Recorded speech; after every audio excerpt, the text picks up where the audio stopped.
appealing to the Arab world to show support and pay attention to what he says, where they come from. We have blood ties, so where is your affection and قد تربطنا قرابات ولذلك أين المودة أين الرحمة. أنا شخصيا نص عائلتي مصرية كلنا ويمكن بيجي حوالي أكثر من 30 عائلة اسمها المصري. في أساسنا نص فلسطين يا أخواننا مصري ونصها سعودي. من هم الفلسطينيون؟ Half of Palestinians are Egyptians, the other half are Saudis, according to this guy. Now, I don't trust that this guy is actually accurate about the origins, because it's probably more complicated, but this is the idea in the Arabic-speaking Hamas world. Hello, everybody, and welcome. This is the Apostate Prophet, today with a wonderful guest. This is long overdue. We should have done this a long time ago. With my friend Tal Linklat. How are you doing? How you doing, man? I'm doing good. I'm doing good. Very I'm doing good. very, very good. It's very nice to meet you. Finally, very nice to meet you. Very nice to get together. This should be You the as well, beginning man. of a good friendship and collaboration and connection. Because I see what you do and I love it. Thank you. Thank you so much. Yeah, we've been my audience has been so crazy about me collaborating with you for the last 3 months. I am so happy more than anything to meet you because I love your work as well. But my audience must be having just a full relief moment right now. Oh, it's finally happening. That's very good. I saw lots of people mention you over the months. I think it started when before we went to Israel with David. I began seeing your name. Then when I was there, but then especially after we came back, I saw your name come up so often, and finally we connected thanks to mutual contacts. Yeah. And it's a great pleasure, very great pleasure. Yeah, big shout out to recently, Brian. Yeah, Shout out Brian. to Brian for connecting us. Awesome. Yeah, Man. yeah. Brian has been very, very helpful. I recently saw a video from you. Actually, my wife showed it to me. She said, "Hey, you should watch this video by him." He went to a settlement to talk to people, and I looked at it and I thought, "Wow, this is awesome!" And it brought me back to when I was in Israel, and I so badly wanted to go back after watching that. Did you get a chance to go to any settlements? Did you go to the West Bank when you were there? I didn't. I should have done it. The thing is, next time you come, you should come with me. We should go on an adventure there. Yeah, we should. I would love that. I am planning on going back to Israel, definitely, because when I was there, I was overwhelmed and I was amazed by Israel. I had my preconceived ideas about Israel, overwhelmingly positive, but when I was there, I was very much surprised. And on the flight back, I thought, I don't want to go back. I just want to stay here and continue. And so I am working on going back to Israel for more in the future. And I definitely want to meet up and do stuff together. I can tell you really embraced it with the big "Bring Them Home" shirt. You're wearing them again, the beat on your. Oh yeah. And also awesome, man. Yeah. Awesome. Much of it is kind of solidarity as well, because since October 7th, things have been crazy. This morning I wake up and I open Twitter, and the first thing that I see is some neo-Nazi asshole actually praising Hitler and saying we warned the world and they didn't listen, and it has thousands of likes. And I'm seeing this, and I don't know, just half a year ago, or a bit more than half a year ago, stuff like this was unacceptable. It was it was invisible. It was suppressed. People didn't have even those who were hateful and crazy didn't have the bravery to widely share their completely sick, messed up ideas. And now this is being normalized, and I see this every day now, and it makes me sick. It makes me absolutely sick, and I want to stand against it and support, counter that and support Israel and the people of Israel, Jews around the world, against this insanity. And I don't know, whatever I can do, I want to do.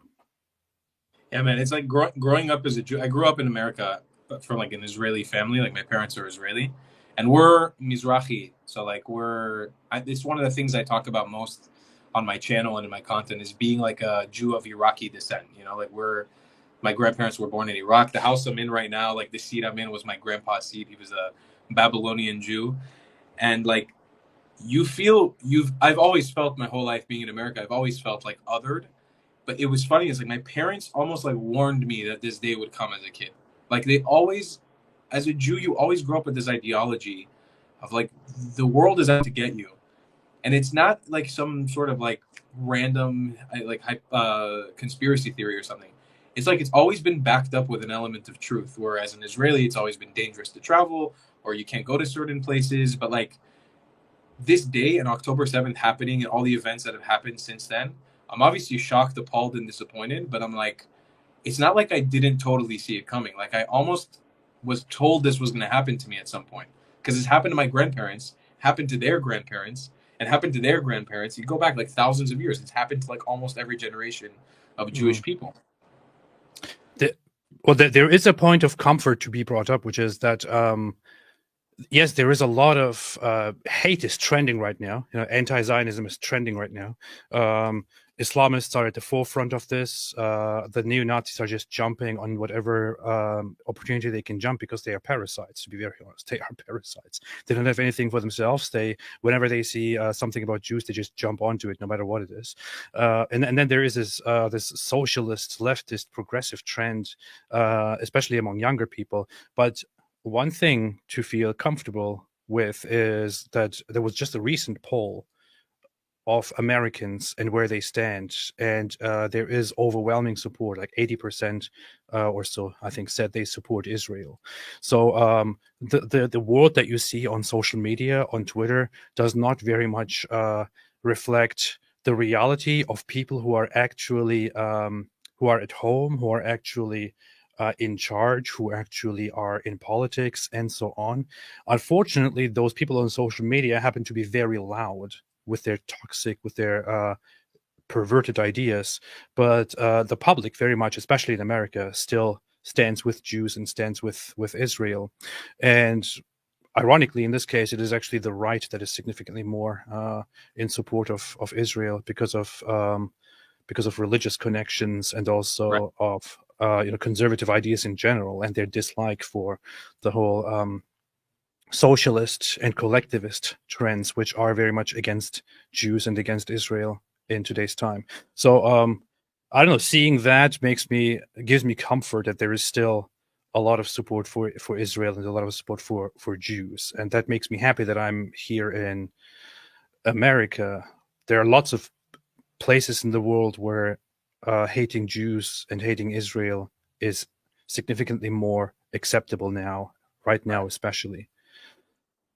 That's my main, like, I'll tell you what, as I've been traveling the world for the last 10 years. That's what my YouTube channel was about. Before October 7th, I'd been a travel vlogger. Like, my stuff only turned into about Israel content recently since the war started.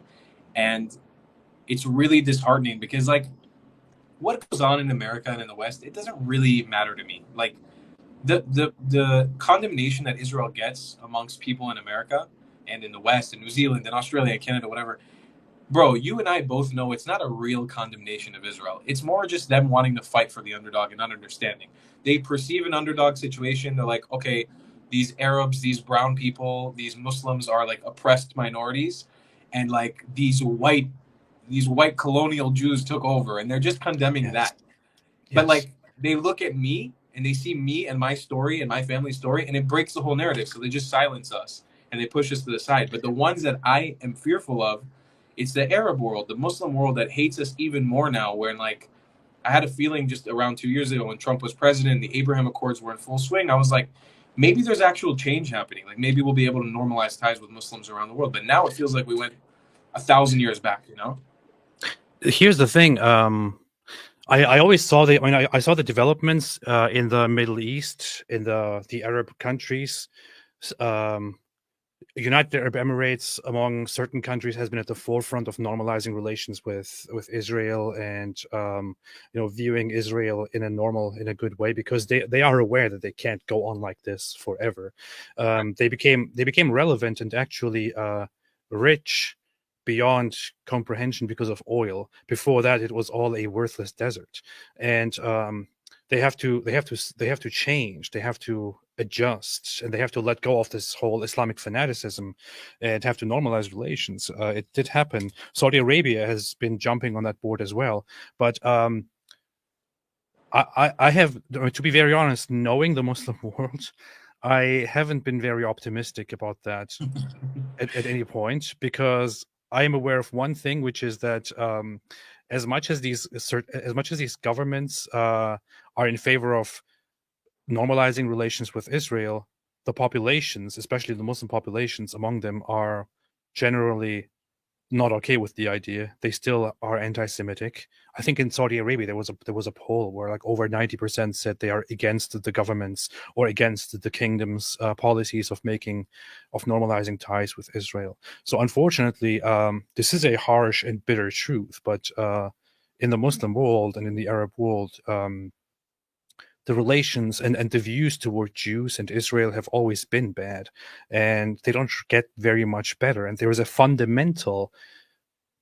deeply seated hate toward Israel and toward Jews, no matter what you do, whether you are good or you are bad, whether you comply by their wishes or you don't comply by their wishes. It is very much the same, and the underlying hate against Jews, no matter if relations are normalized or not, is unfortunately always there, and it can always show its ugly face as soon as the opportunity arises. So, sorry to say, but I haven't been quite as optimistic about the whole change at any point. No, anyway. I feel you, man. And since all this is kicked off, and I've been vocal about it, like people have gravitated towards me on my Instagram, on my YouTube, from like the Assyrian background, Mandean background, Coptic people. I knew that minorities were threatened in the Islamic world, in the Arab world, but I didn't know to the extent that Arabism as a concept, like being an Arab, has destroyed so much of the Middle East and North Africa, history, culture, religion, cuisine. And it's like growing up and making content on YouTube. I've been doing YouTube for 10 years, since I was 17.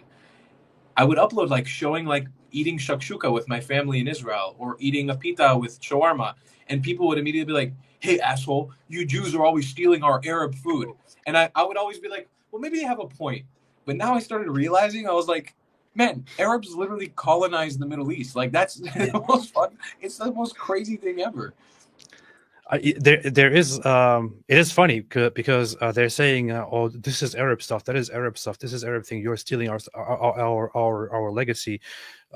Many of the cultures who describe themselves as Arab are not even really Arab. They right. became Arabized or Arabicized, whatever you want to call it. They were different cultures, different indigenous or otherwise mixed populations that were taken over by Arab imperialism. And Arab turned from a smaller culture into a large cultural group, which is why you can now see, I don't know, Moroccans, Tunisians, Egyptians refer to themselves as Arabs the same way that Yemenis or Saudis refer to themselves as Arabs, although these are all totally different. I mean, even Yemenis and Saudi Arabians are not of the same culture. They like Yemen has a long different background that is quite distinct from the Hijazi, the central or northern Arabian culture. These are very distinct cultures, but today it seems like they're the same. Just the way that these cultures and Egyptians or Moroccans seem to be the same. They are completely different, completely distinct, and they are subjects and results of Islamic and Arab imperialism and conquests. So it's very funny when they come out and say, oh, you are appropriating our culture. What culture? Especially when they say it's Arab land. Like in my opinion, one of the pitfalls of Palestinian society as a whole would be like, this is Arabian land, this is Arab land. I'm like, the Levant, none of you Lebanese, Syrian, Egyptian, Jordanians, Palestinian, none of you guys are Arab. And that's why I think their countries are in such turmoil all the time, is because, man, they have a freaking identity crisis. These guys don't know who they are at a core. Like, yeah. We Jews, with as much of a mess that it's happened, we know who we are because the world has always let us know. Like, they always let us know who we are. You know, you're always remembered, you're always told you are a Jew. And that, like, at the very least, you could be an American citizen, you're still a Jew. But with these guys, like, all these Arabs around the Levant, they must be in a massive identity crisis, not knowing at a core of who they actually are, you know? But you said you're Iraqi Jewish, right?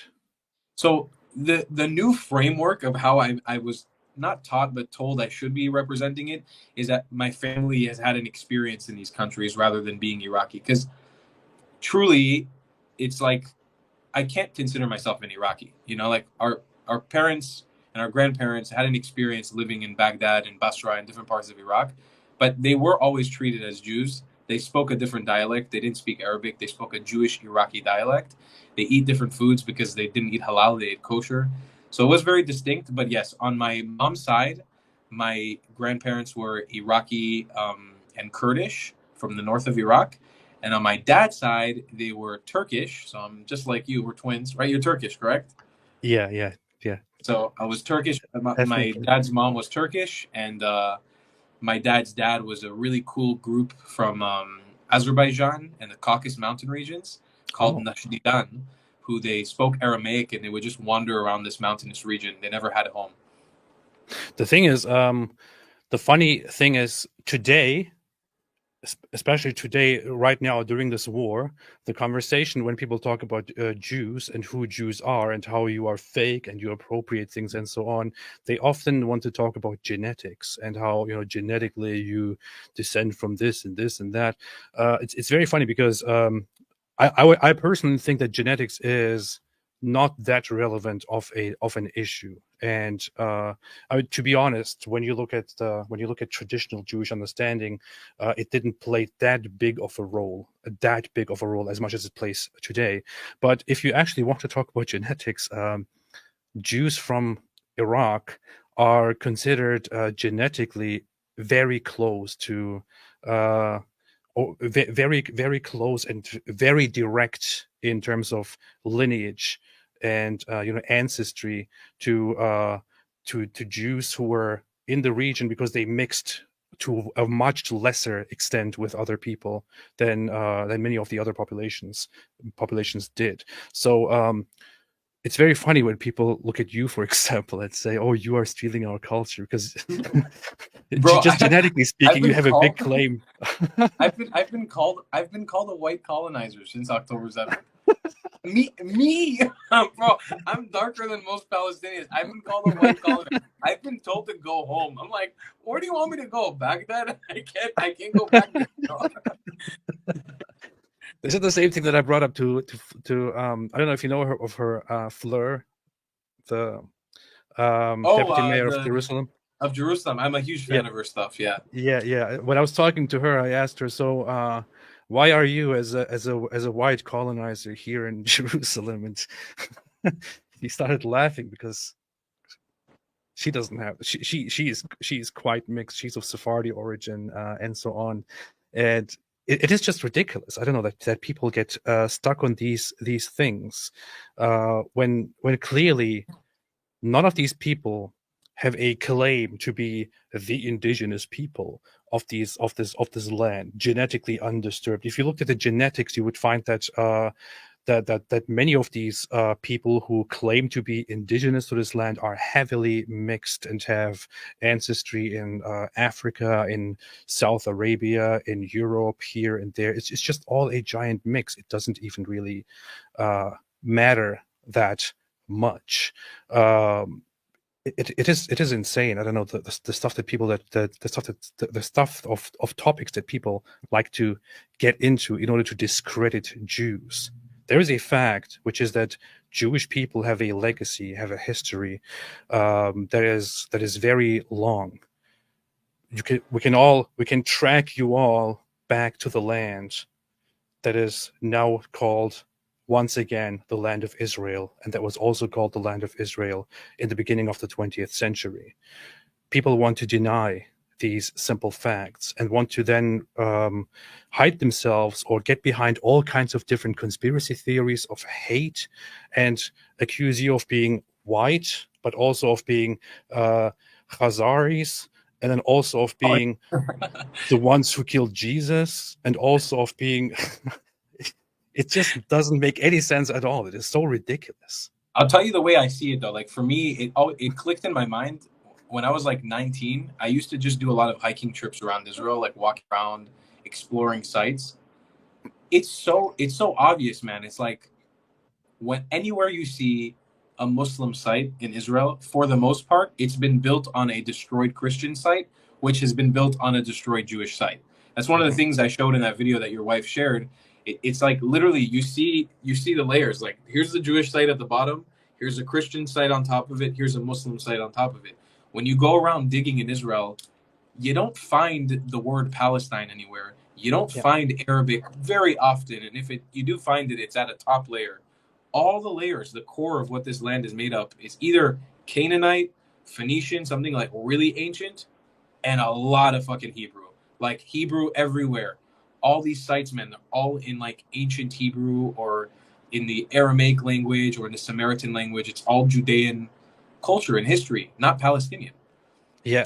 One very funny thing is, before I went to Israel, I remember watching a video that was from, I think from Pal Watch or something. They captured something from Hamas TV, from Gazan TV, where they are spreading propaganda to little children and telling these little children, the Jews, they are digging under the Al-Aqsa because they are trying to corrupt and hide the history, and they want to make the Al-Aqsa collapse upon all the Muslims and want to kill them all, and ridiculous stuff like this. And we went to Israel, and David and I actually joined Michael Rappaport. He had his bar mitzvah, and as part of that bar mitzvah tour, we actually went under the temple into the archaeological digging sites and all that, and had a giant tour there where they are very, very transparently showing what they're doing, showing how they are uncovering the history, preserving whatever they are finding, not whatever fits the narrative, but whatever they are finding, and putting it all on display. And I'm just contrasting what I see there of Israel actually digging and uncovering the true history and preserving it in the best way possible with what Hamas tells children. But what Hamas tells children is what will get recognition on Twitter today and will be liked and shared by thousands because people are insane. You see the same thing on like just like you said on all those Palestine Watch, Eye of Palestine Instagram pages. Whenever like a Jew, like just some Shlomo, just some rabbi goes up on top of the Temple Mount to go pray at his indigenous holy site, and they post it. Just literally, do you see like this little Jew walking around? He's just going around going to pray, and they're like, settler breaks into Al-Aqsa Mosque and rampaging through the compound. The comments are all like, Allah is gonna strike you down. Muhammad, the wrath of Muhammad is gonna get you. How could? And I'm sitting there like, dude, what are you doing? Like, what? How can you try to frame something so not violent? There's something so violent, and it's working. Like they buy it up. They love it. Yes. They love all that action. Unfortunately, that's true. Tal, it's very good to have you here finally, man. Want to have you more in the future. And by the way, I'm not saying okay, we are done with the stream. Goodbye. I'm just remarking that because I feel good about it. I thought the stream was ending for a second. I was like, oh shit. No, Amit Yanuka became a member of the channel. Thank you so much, and welcome to the club and the cult. I call it a cult nowadays because that's what makes it good. Thomas Paris said, AAP, would you consider doing a video on claims of genocidal intent on the part of Israeli government officials? I could do that. It's a very interesting video, and these are things that people should be talking about. I could definitely go into that and talk about how there is no genocidal intent by Israeli officials in power, especially Israeli officials who actually have, like, there is this instance of them taking one person in the government as a response to a question, says, yeah, we could also nuke Gaza. And they're like, look here, this is their plan. Israel wants to nuke Gaza. This was said by somebody who has no authority, who has no control over military action, who has no control over the military operations in Gaza, who has no capabilities and nothing to say in this matter at all, and who was suspended, by the way, for that remark. But they're like, look, this is the true face of Israel, which they're trying to hide. They want to nuke Gaza. Why are they not just doing it? It's a really shitty genocide. If it is a genocide, we're doing a very bad job. I'm sure you've heard this talking point before, but like the fact that Palestinian population has grown tenfold here Yeah. and globally, and also like highest quality of life for Palestinians anywhere in the Middle East. Not even in Saudi Arabia or in the UAE do they get treated the way they do in Israel. Highest quality of life. It's a really terrible genocide. Like, Yeah, I posted that before. There is a, I mean, you can find Human Development Index statistics, which show that the Palestinian territories have better life conditions than Lebanon, and then Lebanon, which under Hezbollah's leadership right now pretends that there is a genocide and oppression going on, actually has lower standards than the Palestinian territories, but they have better living standards than half the world, and significantly better, by the way, than South Africa, which also happens to be the country that goes to the International Court of Justice to claim that Israel is oppressing Palestinians and committing a genocide. What a big irony! This is insane. People there are not living in inhuman standards and are not, contrary to claims, forced to go out and kill civilians and rape them, because that's what happened on October 7th. AP, did you see any of the videos of what Gaza looked like before the 7th? Like my friend, he has a YouTube channel called Other Barak, and he did like a documentary, almost like a 2-part documentary, compiling all this footage of like. I should look at that. Yeah, it's a great video. He compiled all this footage of like what Gaza looked like before this. If you look it up, Other Barak, great video. He just compiled all this footage and did commentary about it. I'm like, dude, if there is a bigger scam, I don't know. You gotta point out to me of people saying the word concentration camp, people saying the words like people were starving. Man, they were having parties with knafe and baklava at 5-star resorts with sports cars and private jets, jet skis. I'm like, what kind of concentration camp is this? And could you have done this for my ancestors? Because that would have been very nice. It was the best concentration camp ever. Best concentration camp ever. Is this the channel? Is this the channel? Other Barak? Yeah. If you scroll down a bit, yeah, that's his channel. That's my boy. He has a channel. There you go, Gaza City. There's the part 1 there. It's a phenomenal video. Oh, here, part 1 and part 2. I see. I'll check that out. 8 minutes and 5 minutes. I could review this. This would be interesting. Yeah. Oh, definitely review it, man. He compiled all the footage because I have this theory. It's a video that I really wanted to work on for a while now. I had the title. I think it's a pretty genius title about Hamas's influencer program. Hamas has straight up kind of has like a army of influencers who have been like in the Gaza Strip since the beginning, and a lot of them have been like ejected out now, and like Moatz Aziza, I don't know if you know who he is, like got flown to America, and the girl Bai Plestia, she got flown to Australia. Like they left Gaza, no harm done, probably traumatized from the crazy stuff they saw, but like they all got taken care of, I'm sure, with a lot of Qatari money in their pocket. Mm-hmm. And I feel like there needs to be a big deep dive on all these influencers in Gaza that are so they've been so-called like dying, starving, under persecution for the last 6 months, but somehow like haven't lost any weight, always have their phones charged, always have internet to upload their stories like in real time of what's going on. I'm like, it's a little fishy.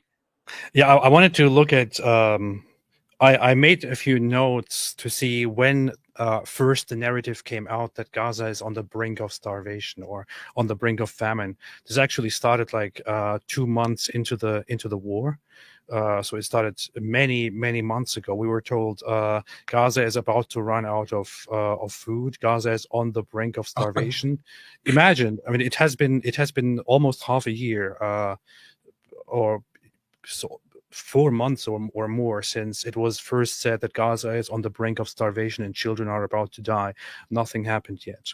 It has been 2 months or so since the first reports came out that children are dying in Gaza and Israel is systematically killing children through starvation in Gaza. And the only thing they could post to support that was, to be fair, certain children that had conditions which required a very, very special and careful nutrition through hospital means, because they were born with conditions which didn't allow them to eat. Those children one or two of them died, and that was their only evidence. And yes, war conditions cause major problems, and they did lose access to their local hospital, which, by the way, was under Hamas military operation, and these children were not properly taken care of and then died. But they used that as false evidence to support the false idea that Israel is now systematically starving and killing children, which just, I mean, anyone who is a little bit intelligent should have noticed one thing, which is how in the world does Israel systematically starve the population and all of the children in Gaza, but everyone looks totally fine except for one or two children? Yeah. How does that happen? But that's the Palestinian logic narrative. It's always been like this, dude. I remember this as a kid. Like, I remember them saying and showing this stuff. They're killing us. They're murdering us. They're ethnically cleansing us. And it's like, man, then how do you have a like a high rise with an elevator and a Porsche and Lamborghini?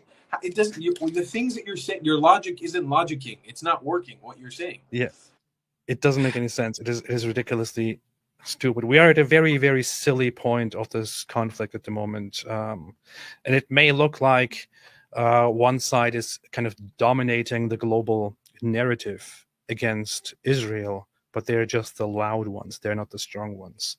And Israel, as far as it seems, as far as I'm concerned, will continue and finish the job that needs to be finished. Hamas needs to be destroyed. Otherwise, you will never have peace.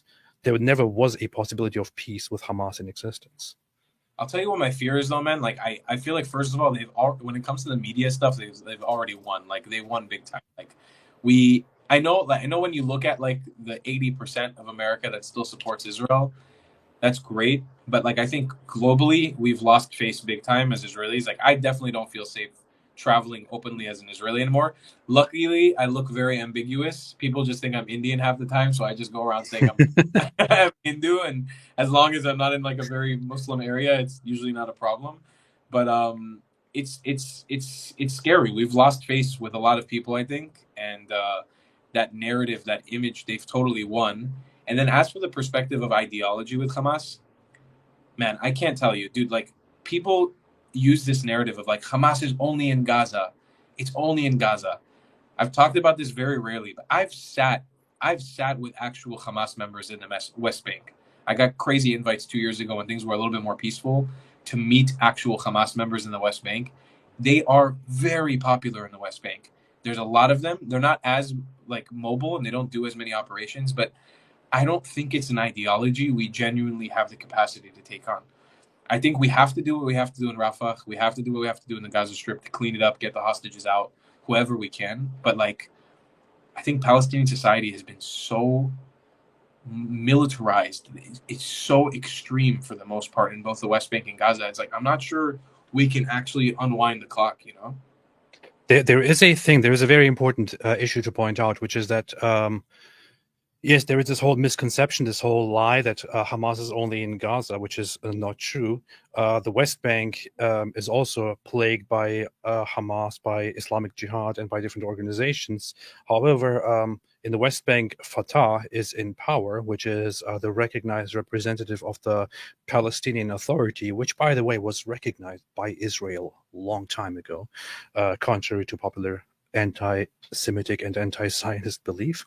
The issue is, I would say, so this is a common theory, but I would say that the only reason that the West Bank is currently not rising up and creating chaos like Gaza is that Fatah, the ones in power, are afraid that if the population rises up, they will put an end to Fatah and will put Hamas or Islamic Jihad or another organization in power, because people don't like Fatah. And Fatah is no angel. Fatah is definitely not better. They are terrible. They are anti-Semitic. They are anti-Zionist. But one thing is true about them. They had negotiations with Israel in the past, and they were part of the peace process, which is why they are so unpopular, by the way, or one of the reasons why they are so unpopular. But they are corrupt, and they crack down and try to capture and torture Hamas sympathizers and other people in the West Bank because they want to prevent the actual popular Palestinian part, the Islamists, the Hamas supporters, and Hamas themselves from rising and putting an end to their power. So they actually rely on some sort of peace and on some sort of protection provided to them by Israel.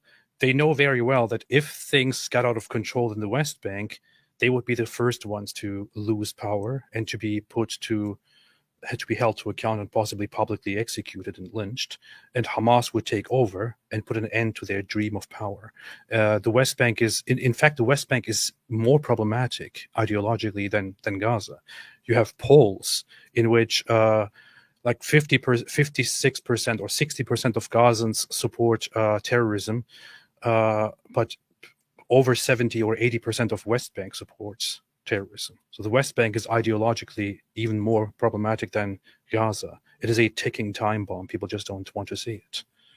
Yeah, and it's exactly what happened in Gaza, by the way. Like when we left the Palestinians to their own devices, that's what happened. Like Fatah and Hamas had a civil war. They killed a bunch of innocent people, and then Hamas took over, kind of democratically, but also kind of as a dictatorship.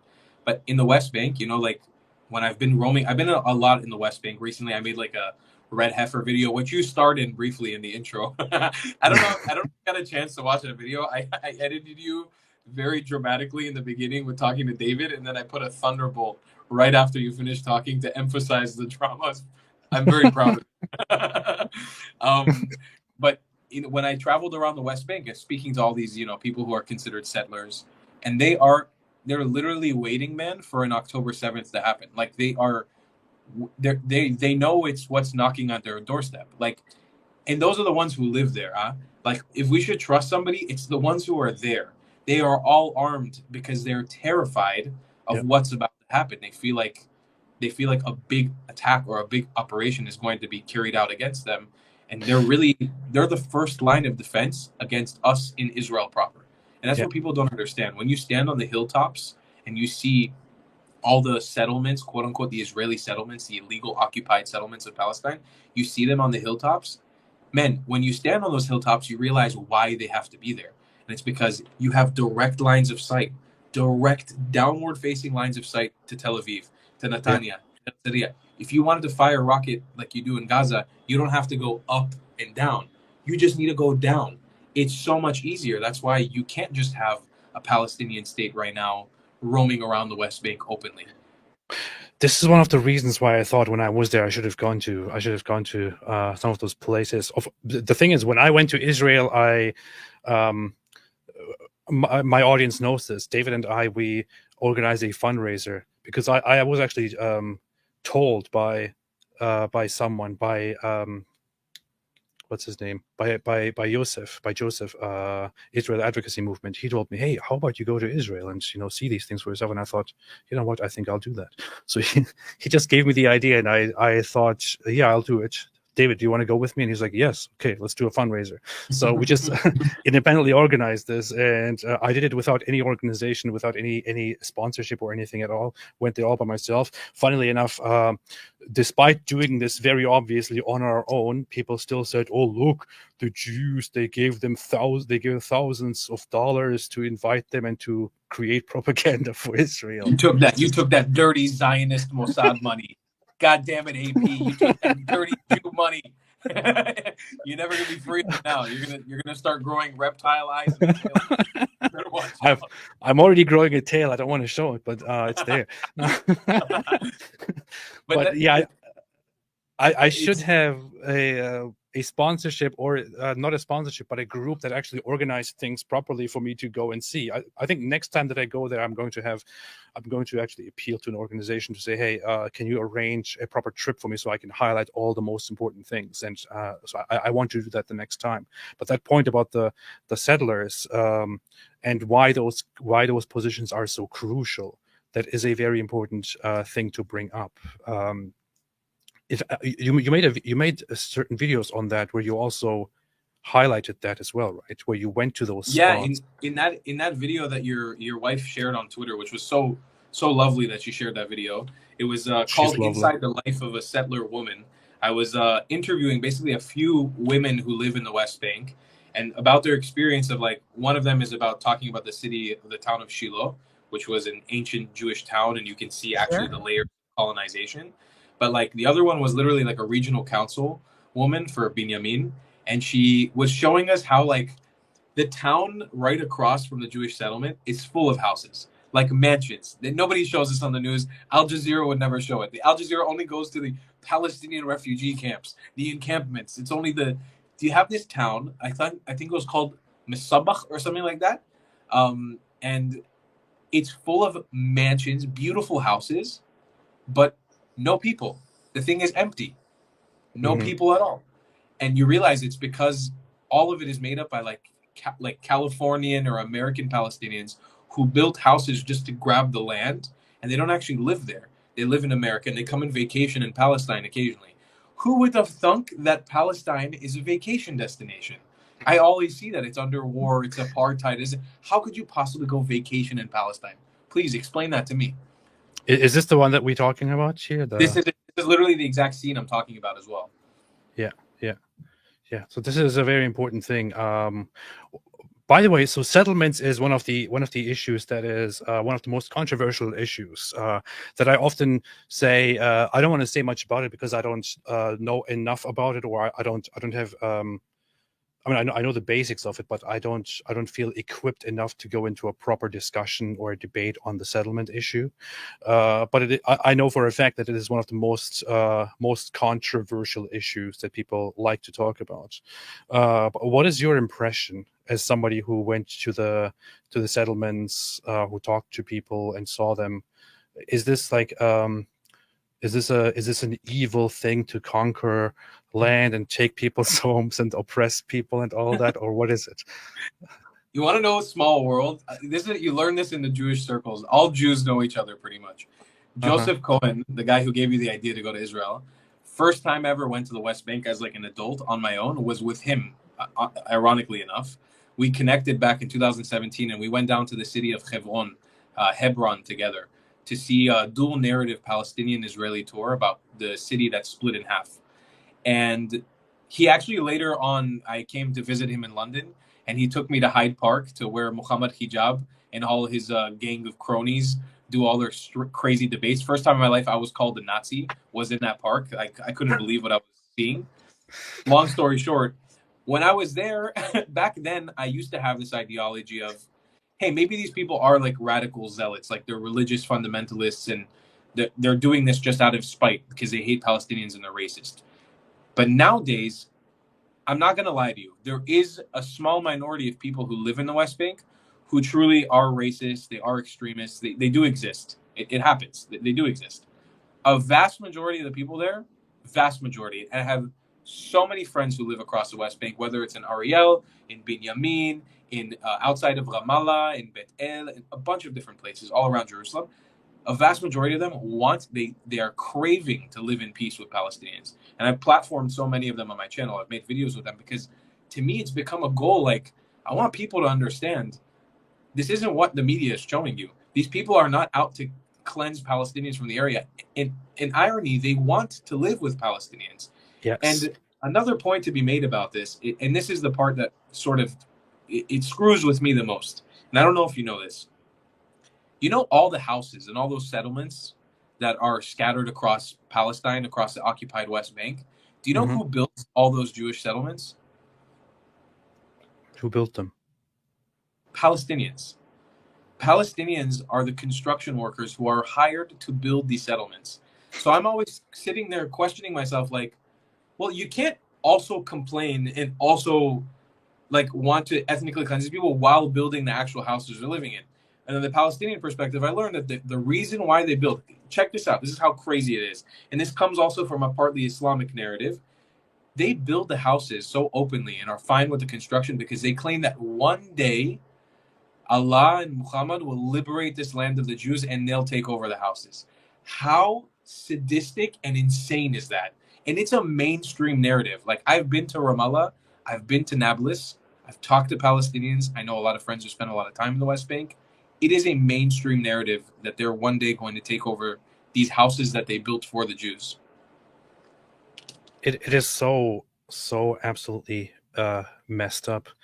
To some people, all of this might be surprising. To me, it's not, to be honest, because I don't know how much you know about my background, but I grew up in a family that is very religious, and that was also extremely anti-Semitic. So I heard the worst things about Jews and about Israel and all that as I was growing up, including all these evil plots. While hearing that Jews are plotting against us Muslims, I sat in congregations where they were constantly talking about how Allah plots against the Jews, and the day will come when we will seize and kill all the Jews and all that. I remember sitting in a conversation with with a family friend and my father and others sitting there, and they were quietly. This was, I think, during one of the heightened times of this conflict. They were talking about how the Jews know very well. They know very well that the day will come when Allah will finally put the plan into motion, and the Garga tree will be the only thing protecting them, and all the trees and rocks will say, "There's a Jew behind me, come and kill him." Which is why all the Jews, they are currently secretly planting Garga trees and all of that. And it's so insane, because then you go out there into the world and you ask Jews about Garga trees, and Jews are like, what tree?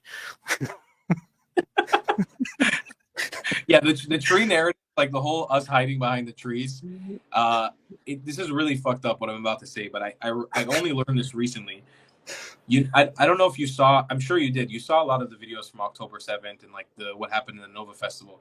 Like on Twitter that day, there were Muslim groups and people cheering for, obviously, Jews being murdered. But when those clips were coming out of the Jews running behind the trees in that field in Nova, there were people literally quoting the Quran and the Hadith, saying, "It's happening."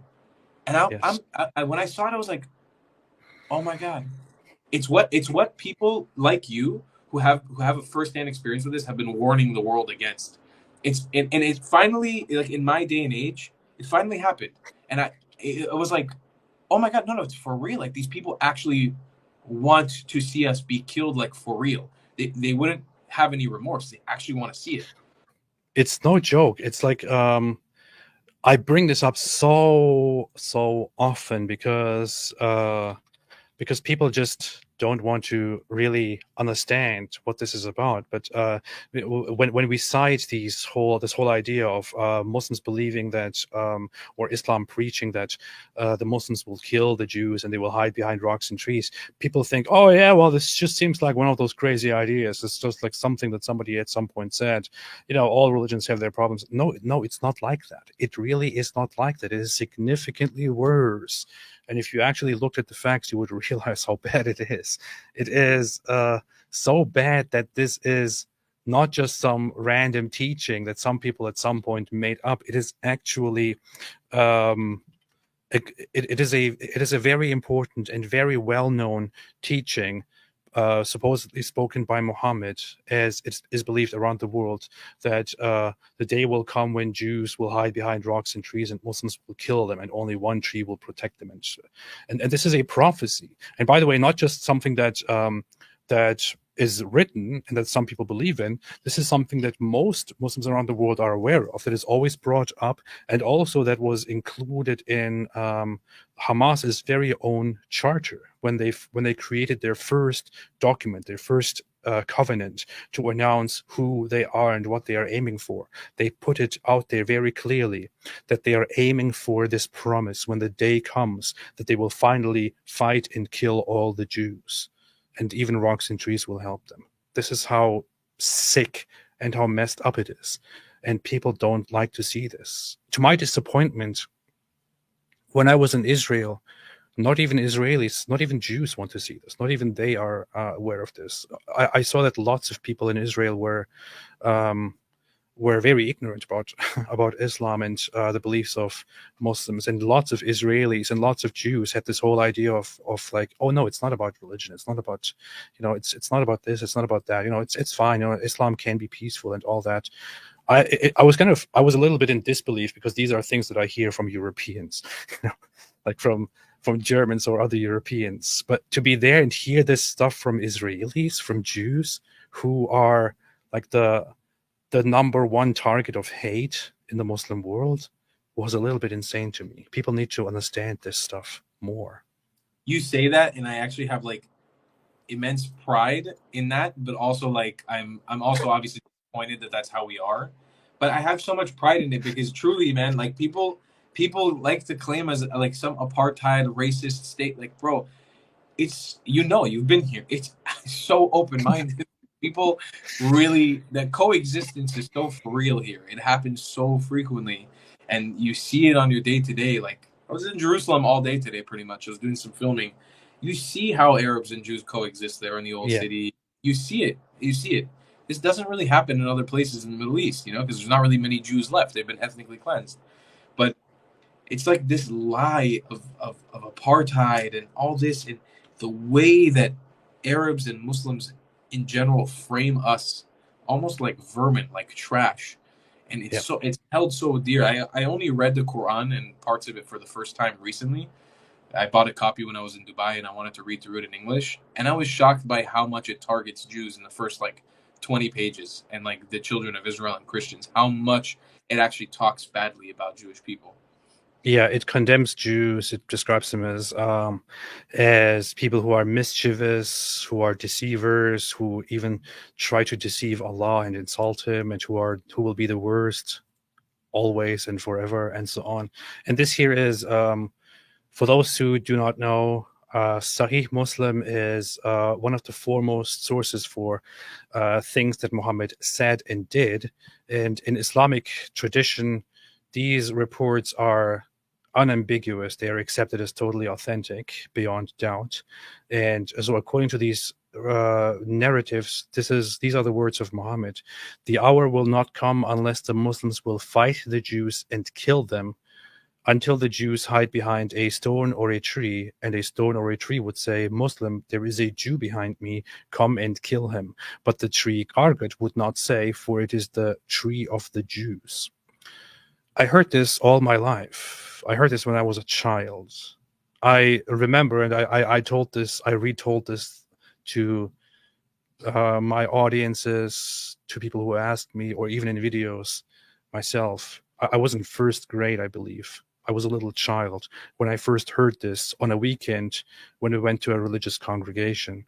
And I heard all kinds of things there about how these times might come soon, and we will fight the Jews and we will kill them, and the prophet made this prophecy. And I remember on the next Monday, and I'm a first grader, I'm a little stupid child. On the first Monday, I go to school to some Albanian friend that I had there, and I'm telling him about these things and how these things will happen, and we have to be prepared for all that. And he was just looking at me like a little bit surprised, not knowing what to say. I was a child when I learned these things, because this is part of Islam, unfortunately. And it is a very bitter and very ugly truth, but it is the truth. It needs to be spread. People need to be made aware of it in order to combat these disgusting ideas, these disgusting beliefs. They need to distance themselves from this stuff and stop it. I'm just happy, honestly, that we have a tree. I didn't know. I didn't know we had a tree. Garkad, man. Hell yeah. Yeah. Shout out to Garkad for being a real one, baby. Garkad, a real one, baby. We got a tree. We made it, Jews. We got a tree, baby. There's one tree just for you guys, man. Like, I wish I was a Jew. No, man, it's crazy. It's really crazy. I wasn't exposed to this stuff, and I grew up with Muslim friends. Like I grew up, like part of my life, I lived in Israel, and I did grow up with Muslim friends. I have some very close family friends that are Muslim. It's just, I don't know, these things I didn't learn about till recently. Somebody wrote Tree Huggers. Wasla says Tree Huggers. Maybe Jews are the original tree huggers. I don't know. Yeah, Could be. yeah. Shout out to Jack 1-3. Big Yo Dong speak says the tree speak Yiddish. Oh, that's good. Oh man. Oh, this is good stuff. Yeah, man. The Jew tree. The Jew tree. Maybe that's where the Christmas tree comes from. Maybe originally it was a tree. Who knows? Yeah, I'm pretty sure I heard connections to that as well.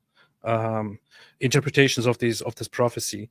You know Gil Schuster, right? The guy who makes those videos of. Very, very close friend of mine. We did the Red Heifer video together. I filmed that with him. Yeah. Nice. I love his stuff. Maybe we should connect actually. I love his stuff. I love how he goes and asks questions. I remember there was a video that he made years ago upon requests where he goes and asks Israelis about the Karget tree and if they're planting the Karget trees. And almost every single one he asks, almost every single Jew doesn't know what he's talking about. And you see the comment section. In the comment section, you have lots of Muslims saying, look, they know exactly what it is, but they're pretending they don't know. Oh my God. Yeah, man. Reason with people. AP, I messaged him like a month ago because 2 years ago, I'll give you some context. I used to watch Corey when I was a kid. I was like 15. I loved his videos. I don't get fangirly about YouTubers at all, but he was like, I'm a big fan of his work.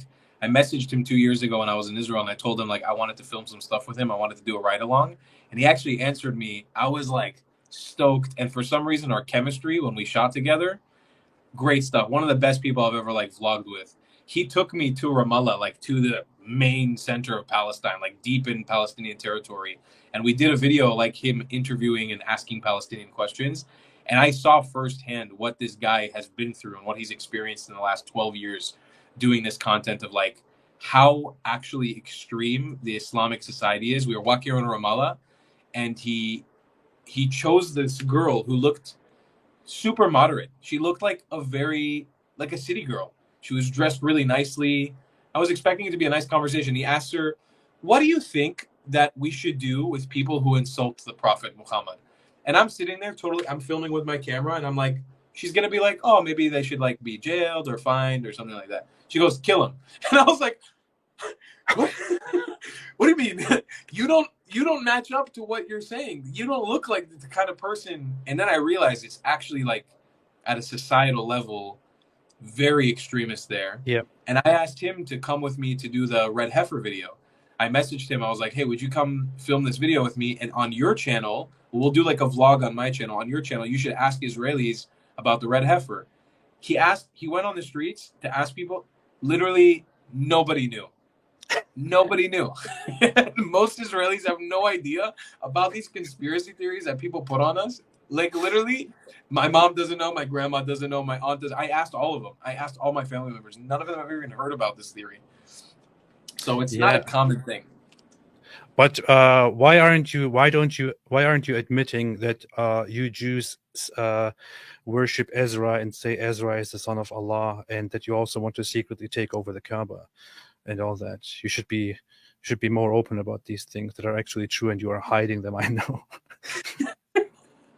We only reveal at the end of Passover once a year that we want to take over the Kaaba, but it's only once a year. You missed the train. You got to come back next year for that one. So here's the video that I mentioned by Corey Gil Schuster. Israelis, are you planting the Karget tree? Literally nobody in this video knows what the Karget tree is about. Like, what tree? Where is this? What is this tree? Where does it grow? Where can I get it? But if you check the comment section, the guy could ask the Jewish, did you guys kick Palestine out of their land? And the Jewish would turn around saying, never heard of them. So this is implying that all these people are lying. If you ask a thief that you're stolen something, he will certainly say big no. Also implying that people are lying. Faces and eyes tells everything, implying that they're lying. That's so, the face and eye telling everything. That's so good. What, confusion? Confusion is telling you that you know about this Karget tree. Imagine somebody comes and asks you about something you never actually heard of, and you're like, what? And people think, look at his face. Look at his face. It's clear that he's hiding something. Like Here, Blitzkrieg says Israelis can act better than Hollywood actors. Nice expression. So because they look very convincing when they say that they have no idea what you're talking about. That means that they are very good actors, not that they actually don't know what they're talking about. Oh my god. Oh my god. It's so ridiculous, man. That's why this channel is such a good. If you don't need propaganda, just go to Corey's channel and talk to Corey. Like, you should listen to some of the podcast. I'm not saying you specifically, but I would love to connect you guys when you come back to Israel. We should actually totally go on a ride along, the three of us, to the West Bank, so you can see firsthand, like, when he interviews people, what it's like, because it's crazy, man. But like, his channel is such a good reference about what Israel is actually like on the ground. I can tell you firsthand, I've experienced filming with him in Palestinian cities and Israeli cities. He does not, there is no filter. He literally chooses someone off the street. He says, this one looks good. And he asks them a question. He doesn't cut, doesn't edit, nothing.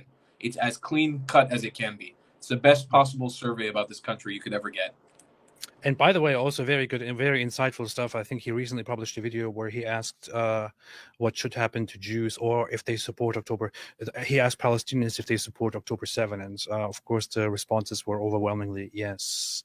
And views about Jews are generally terrible, and views from the Israeli side are generally not quite bad. So it's a very good channel to go and have a deeper understanding on what Israelis and what Palestinians actually think, instead of trusting propagandists on Twitter, for example. So very, very, very good stuff.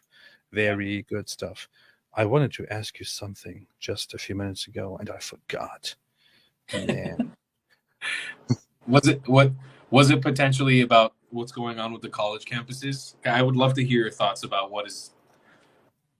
We can do that. We can do that. Let me look at a few super chats here. There's a lot of super chats. Here's Mr. Bukhari made a super chat. This is funny. This is funny. This is Destiny on the profile picture with a beard and an Islamic. Oh, nice! I didn't notice that. Nice. Can't believe you didn't notice my profile pic, he says. I see it now. Jace the Shepherd says, AP, what is your thoughts on future of Islam's growth? I think that it is reaching a point where it's going to go into a sharp decline. Islam is not growing by conversion. It has, even when Muslims years ago claimed that it is the fastest growing religion because everyone is converting to Islam, many people pointed out, and I made 2 videos about this in which I showed the statistics, the information, that people are not converting to Islam. Islam is actually growing because of very high birth rates among Muslims, especially in underdeveloped countries. Birth rates will change as these societies develop, if they develop properly. But if more and more people in the Muslim world are leaving Islam, and this growth of people leaving Islam is rising significantly faster, and it will go into a decline. And you can see it all over the Muslim world. You can see, look at almost every Muslim country reports that people have become less religious, and more people identify as non-Muslim. So I would say that that there is hope, to put it that way. Well, it's actually really fascinating that you say that, by the way, because I've connected with Iraqi Mandian for the last 2 years. We've been talking for a long time, and he claims the same thing. He claims that Iraq, Iran are becoming extremely agnostic or atheist. They are leaving Islam in droves. They don't believe in it anymore, and it's collapsing. He says 50 years, the religion is gone.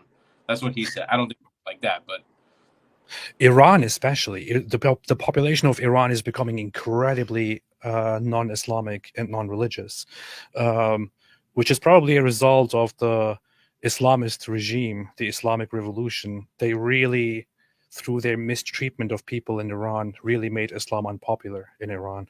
So the people are turning away in droves, in masses. It's amazing to see. There were polls where most people don't even really believe in basic Islamic teachings. They are shutting down half the mosques in the country because nobody's going to the mosque anymore, and so on. It's really fascinating stuff.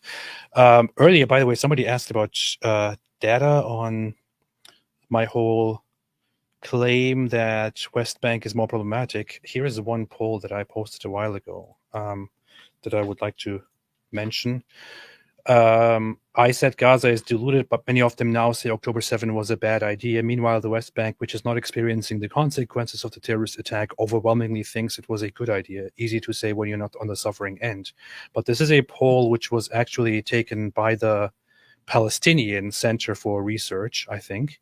And you can see here, in your view, given what happened after it, was Hamas's decision to launch its offensive against Israel on the 7th of October a correct or incorrect one? In the West Bank, 82% say it was a correct one. 12% say it was an incorrect one. Look, compare that with Gaza. In Gaza, 57% said it was a correct one. 37% said it was an incorrect one. Just looking at this, you can see that people in the West Bank are even more in support of October 7 and violent acts than people in Gaza, who are very much almost at 50%. So the West Bank is very, very, very problematic. We are talking about Gaza. It's super disheartening to see that, it's like, yeah. I don't really know what to expect at this point, considering the second that we gave, like the IDF gave Palestinians the right to go back to the north of Gaza, they started firing rockets again towards Ashkelon and Sderot. Like, it was almost immediate. I remember the day it happened. It was like a couple weeks ago. The IDF pulled out of the north of Gaza. They let Palestinians go back. Immediately, Hamas started firing again, and immediately Palestinians were cheering all over in the West Bank, in Gaza Strip. Like, as destroyed as Gaza is, and I've seen it with my own eyes now a few times because I've been right at the border. As destroyed as it is, to sit there while Hamas is firing rockets into Israel, knowing that there will be an Israeli strike after, is sadistic in a manner I cannot even explain. It's psychotic. Yeah. Unfortunately, people don't understand it. People don't get it. People don't like to see it. You have further, not to say that Gazans are totally fine. Here is, according to a study, Gazans give Abbas just 33%, while 64% would vote for Hamas's Haniya. So if they could vote between Fatah's Abbas and Hamas's Haniya, 64% would vote for Hamas in Gaza. So Haniya leads more narrowly on the West Bank, but still has 50% to 43%. So here is an interesting twist. If they are between Hamas and the Fatah, they are still for Hamas, but less so than Gaza. That is an interesting perspective. But yeah, so it's not like Hamas is just the only problem, and once Hamas is gone, everything will be okay. It's more complicated than that.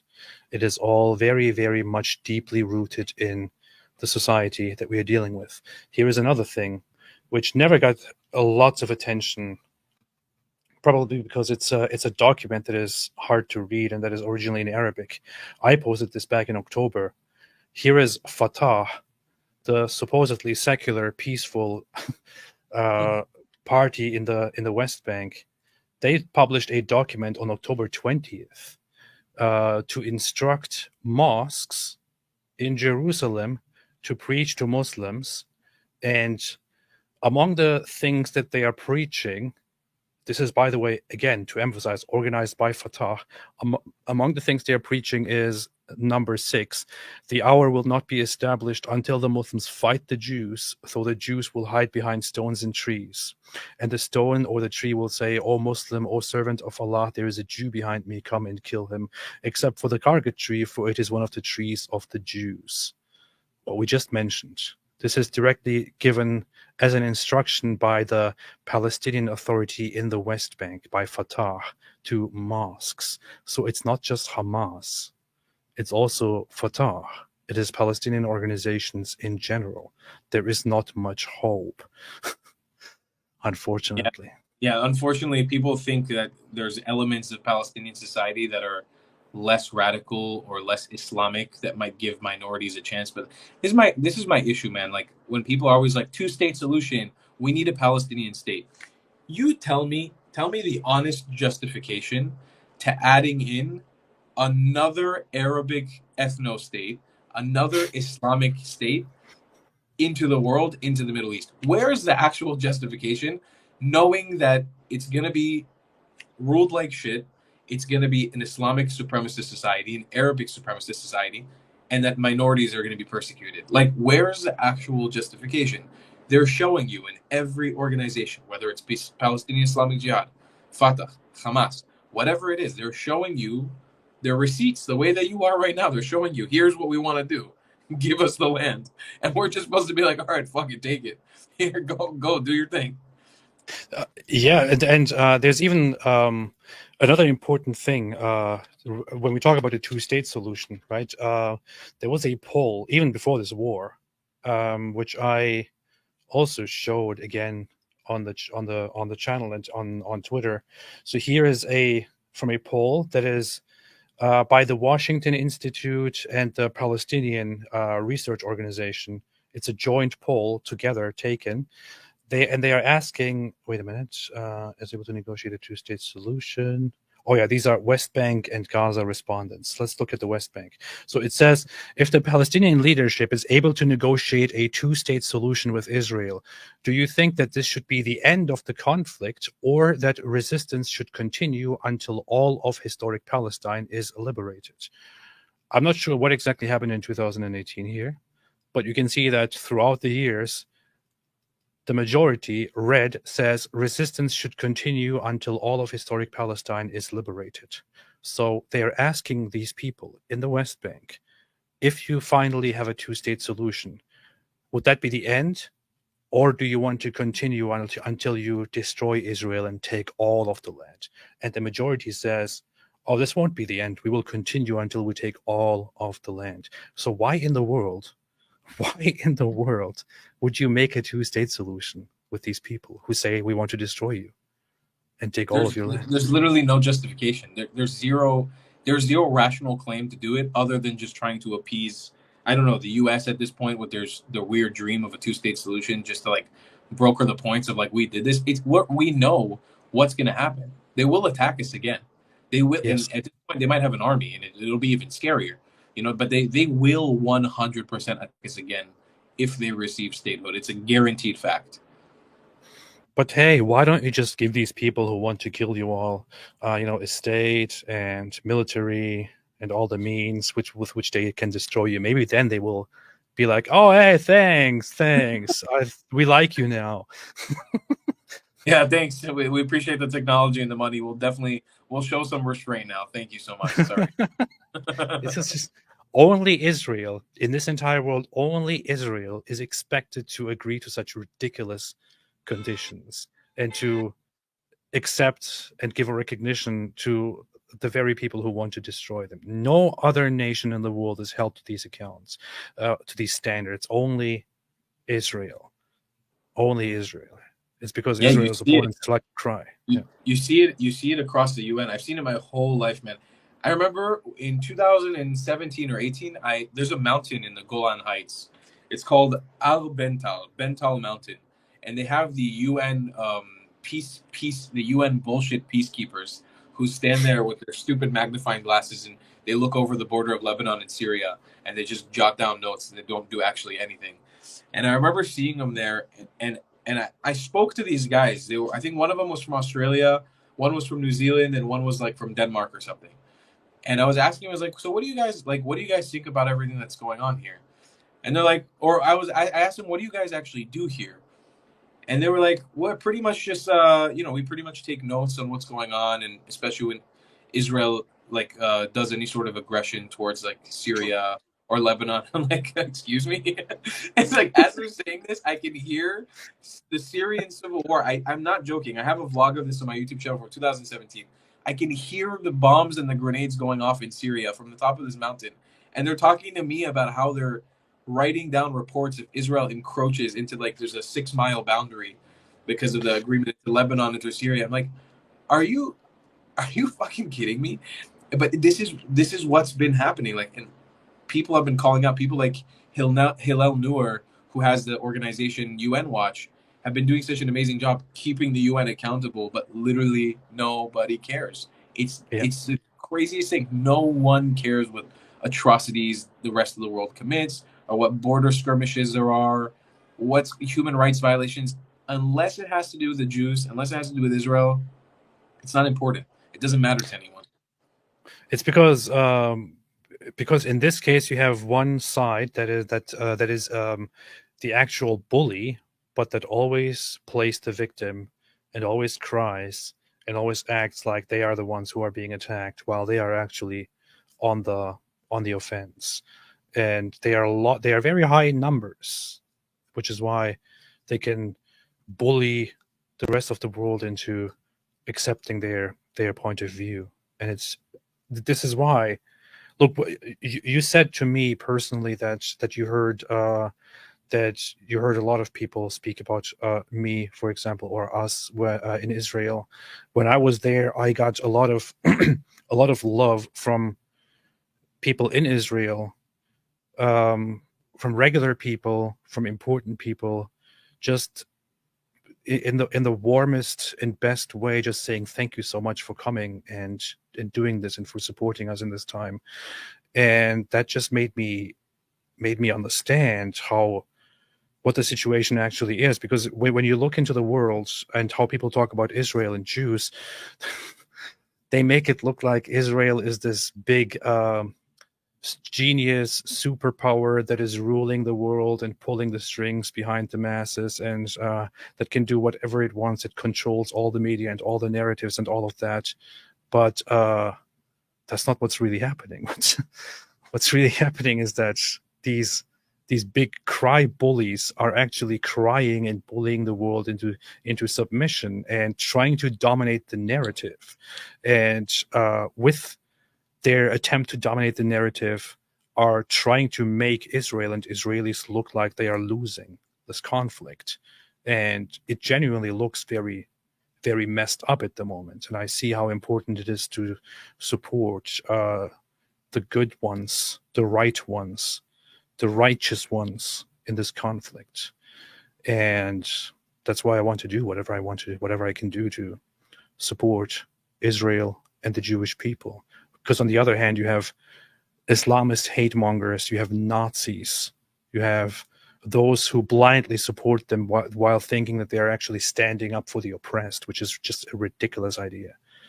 If you want to stand for those who are actually under attack and who are doing so well in the face of it, stand with Israel, stand for Israel, support Israel. The other side is not quite as friendly. Actually, it's really heartwarming, man, to hear you say this stuff. Not even in a cheesy way. Actually, I as an Israeli, as a Jew, I genuinely appreciate it. And something you touched on there, which I think is really important. I don't know if you've talked about this in your streams before, because I haven't been able to see everything you made, and I'm not sure if your audience has ever seen this, but you touched on something really important. This dual-faced narrative that the Arab world, and most particularly the Palestinian world, shows us. I was just in Nazareth the other day with some friends, and I have a video coming out tomorrow about how Islam is essentially taking over what was once the most populous Christian city in Israel. And what they show you in the English news about how they are oppressed and what Israel did and all this, when you go into the same news sites in Telegram in Arabic and you translate it, you get a totally different narrative. In English, it's all there to appease the West. We're the underdog. We're being oppressed. When you go to the Arabic version, it's all victory to Islam. Look what the martyrs did. This is what we're doing. There's more coming.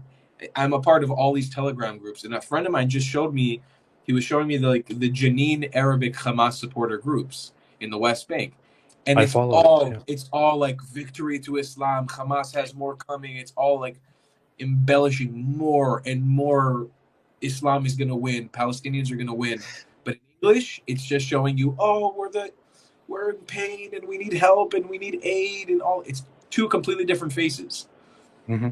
I highlighted on a very small aspect, on Ramadan, for example, the first day of Ramadan, in the English-speaking world, all you saw on social media was like, oh, this is the beginning of the holy month of Ramadan. This is a very special time. It's a time for peace. Ceasefire now. We are being attacked, and please stop the suffering and all that. And then you go on the Arabic-speaking sides, and you look at you can all follow it. Nowadays, you can go on Telegram, actually, and you can follow Hamas's official Telegram channel, and you can use a translate function, a translate button, and see what they're doing.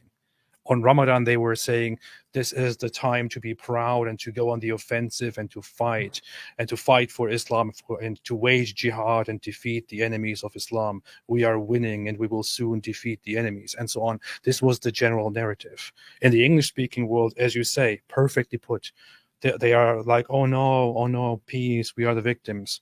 In Arabic, at the same time, they say, we are winning and we will humiliate them. Victory is soon. This is how it is. And it's just a shame that the world doesn't want to see it. This is how it is. For anyone in the West yelling ceasefire, who's been begging ceasefire, I promise you, get my personal guarantee, in Arabic media, the word ceasefire has not appeared once since October 7th. The concept of ceasefire doesn't exist in the Islamic Arabic world, because it would actually be you can probably vouch for this. It would be like you're losing. It's like a lack of respect. You can't do a ceasefire against the enemy. No way. It's fight till the end. Become a shaheed. Yeah, ceasefire is seen as a sign of weakness in the Muslim world. That is a good point. That is an accurate representation. In the Muslim world, asking for a ceasefire or for peace with Israel would be considered a sign of submission, a sign of weakness. It is unacceptable. You can't have that.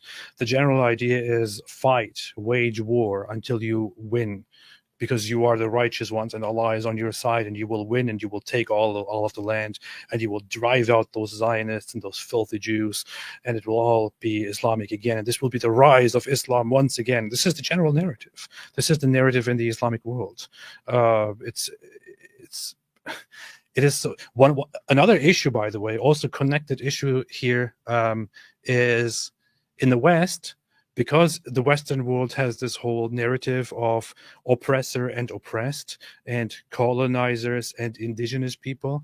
In the English-speaking world, they are always trying to spread this whole idea that, oh, the Palestinians are actually the indigenous people of the land, and the Israelis are colonizers who are oppressing the indigenous people, and the Palestinians are not even Arab people. They're local indigenous people who have been there all along. This is not a narrative that you hear in the Arabic-speaking world, in the Muslim world. This is not a narrative that you hear in the Palestinian world. This is not something that exists. In fact, Hamas, the very group in charge, has repeatedly expressed that they are just Arabs, connected and related to all of the Arabs around the Muslim world, descendant from people who are Arabs in Egypt, Arabs in Saudi Arabia, Arabs in Yemen, and so on. This whole idea of, oh, we are the indigenous people, it doesn't exist in the Arabic-speaking world. In the Muslim you have to. I need whoever's listening right now. I really need you to listen carefully to what I'm going to say, because I learned this recently. The concept, if you don't know what Phoenicians or Canaanites are in a biblical, like, Judeo-Christian Islamic narrative, the Canaanites were known as like the worst of the worst when it came to idol worshippers, child sacrifice. You know, they were like the polytheists, the what's the word? The starts with a P as well. Where you worship idols, man, I'm forgetting the name. Pagans. Yeah. They were like the worst in Arabic media. There is no Palestinian that says they are Canaanites. They will never say they're indigenous Canaanites. That would be an embarrassment, because that would mean that they came from a lineage of people who are literally idol worshippers. In the biblical narrative, the Israelites, Bnei Israel, which is mentioned in the Quran, defeated those people and kicked them out of the land. That's how the Jews ended up like taking over Canaan and turned it into Judea.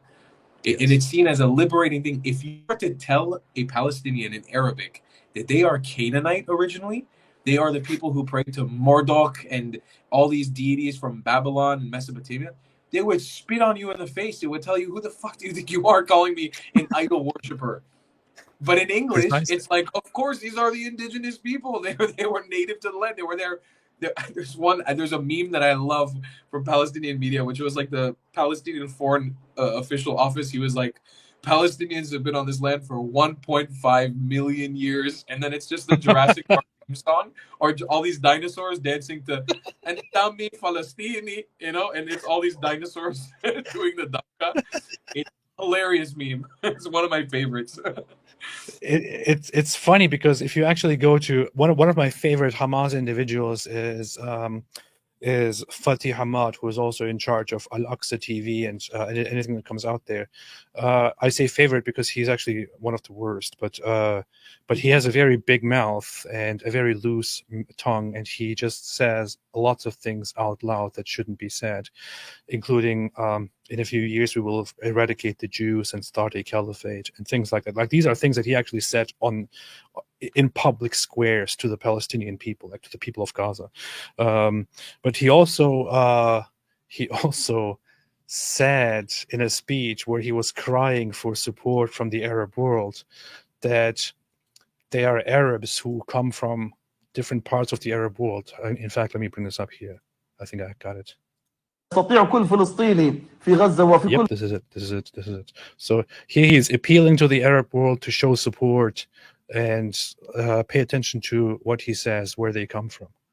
We have blood ties, so where is your affection and قد تربطنا قرابات، ولذلك أين المودة، أين الرحمة؟ أنا شخصيا نص عائلتي مصرية كلنا، ويمكن بيجي حوالي أكثر من 30 عائلة اسمها المصري. في أساسنا نص فلسطين يا أخواننا مصري ونصها سعودي. إيش من هم الفلسطينيون؟ Did you see that? Or did you hear that? Half of Palestinians are Egyptians, the other half are Saudis, according to this guy. Now, I don't trust that this guy is actually accurate about the origins, because it's probably more complicated. But this is the idea in the Arabic-speaking Hamas world, and he continues. إيش من هم الفلسطينيون؟ في أسماء كثيرة اسمها المصري، وجذورهم مصرية. قد يكونوا من الإسكندرية، من القاهرة، من دمياط، من الوجه البحري، من أسوان، من الصعيد. نحن مصريون، نحن عرب، نحن مسلمون، نحن منكم. الله أكبر، الله أكبر والله الحمد. الله أكبر. كيف تسكتون؟ كيف تسكتون؟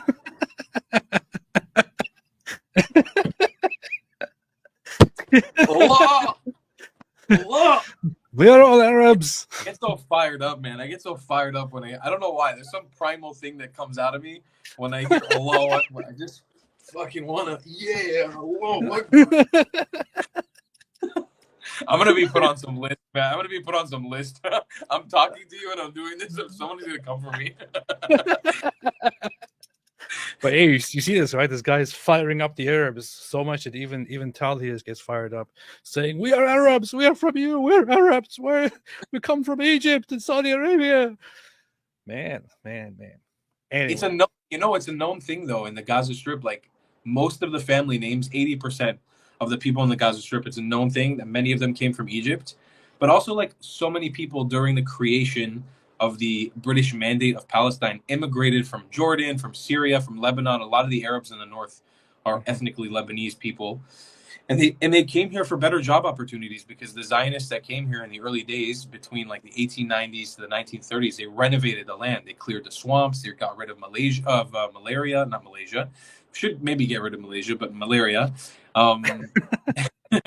And they just they reformatted the land. There were job opportunities, and nobody talks about that stuff. Like, nobody wants to talk about the fact that there was tons of land purchase ownership under the Ottoman Empire between Jews to Arabs, Jews to Muslims, and the fact that many people immigrated here for job opportunities.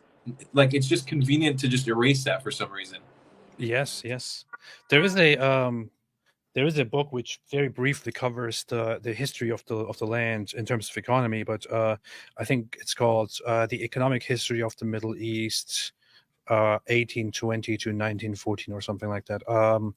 It's an academic book, and it actually covers an aspect very well, which is that around the end of the 19th century and the beginning of the 20th century, the turn, the Middle East, the Muslim lands, they were in a very sharp decline in terms of the economy and the living standards. The Levant, the land then also known by in the West as Palestine, the land of Israel, was economically in a very poor condition and very heavily underdeveloped. The coastal area was disease-ridden with malaria, as Tal mentions. It was very much barren land, and very much land where not much was growing, where not much was going for them, because it was a center for chaos as well. It wasn't flourishing. The Zionist movement, especially around 1880s, and especially around the 1899 and then the early 20th century, and then again during the 20th century after 1920, under the British Mandate, brought life to this land, brought flourishing to this land, turned this land into a jewel, made it grow, got rid of the diseases, turned it into a proper place where cities came into existence, where life came into existence. And now certain Arab populations come and say, oh, this is our land, we built it, we want it. Excuse me, but if you now, after all of this, want to come and say this is ours, we want it, get out of our land, then you are actually unrightfully claiming and stealing what the Jews, what the Zionists built. Because before the Zionists built it, it was trash. It was underdeveloped. It was undesirable. I mean, the Ottomans treated this place as an actual dump, and something, I have to say this, because I say this anytime I get an opportunity to talk to a group of people about this. This is a fact that nobody knows about, and this came from a lot of nuanced research. Also, my uncle is a tour guide in the north of Israel. He used to do safari trips before the war, and we've spent time in the north. I'm a huge animal lover, huge fan of wildlife. You know, Israel is in this particular position where it's the land bridge between Africa and Asia. It's an amazing position, and the wildlife that crosses through here, we had things from cheetahs to giraffes, elephants, bears, crazy wildlife all across Israel. You know who destroyed the wildlife? The Ottoman Empire used Israel, what was back then as Palestine. They used that as actual hunting grounds, documented in their tabos. They have it saved in so many different books online. You have to look it up to get the information. But you know how much wildlife was cleansed from here because of the hunting grounds of the Ottomans. Now, I can't blame them because it's a more primitive society, right? Like every single empire at some point did this hunting and gathering and destroying of the natural world. But for all the people that are on the left that are so like ecological savvy and all about sustainability, they're preaching pro-Palestine, it's like, do you know what under Islam, under these caliphates, was done here in this land to the natural world? You know how it was destroyed? It wasn't a dump before, huh? Like when the Arab conquests happened here, there was a golden zone, and then there was a very long shit zone where this place was treated as a hunting ground and a dump, and that's it. There's also the land known as Palestine under the Ottoman Empire. It wasn't a very popular land. First off, the Ottomans didn't even officially call it Palestine. They didn't call it Palestine. It fell out of use. So the Romans called it Syria Palestina to suppress the Jewish identity. They were the ones who actually called it the province of Judea, and then they changed it after the Bar Kokhba revolt into the province of Syria Palestina to spite the Jews and to suppress their identity. The Byzantine Eastern Roman Empire continued that use into Palestina, and they separated into Palestina 1, Palestina 2, Palestina 3, and so on. When the Muslims took over, when the Arabs took over, they did use the name, but it became less and less popular. Under the Mamluks, I think it stopped, but the Ottomans never officially used the name Palestine as an entity to refer to that region, or Philistine, or whatever it is. They separated it into different districts, where Jerusalem was its own separate district, its own entity, and Gaza, especially the south, very funny. It was always a problematic and very unpopular place under the Ottoman Empire, because it was a place that was contested between the Ottomans and the Mamluks, then between Ottomans and this whole idea of a separate Egypt, where the Gazan population was kind of riled up to become part of the Egyptian entity, not part of the Ottomans. So there were lots of riots and uprisings against the Ottomans, and the Ottomans would go in there and beat everyone down and try to subdue them and bring order, and so on and so forth. So it wasn't even until the British that the British came in and took the land and renamed it into, as they used it in the West, into Palestine. They were the ones who drew the borders of it and gave it the name Palestine. Before that, there wasn't even such an idea, such an entity for the people living there. So this whole idea of Palestine, or the history of Palestine, it is very much adopted from Western people, from their naming of the region. Yeah, from the colonizers. It was a colonizer's idea. Have you ever seen a picture of a Palestinian meal? Do you know what that is? Palestinian meal, Sam? MIL. No.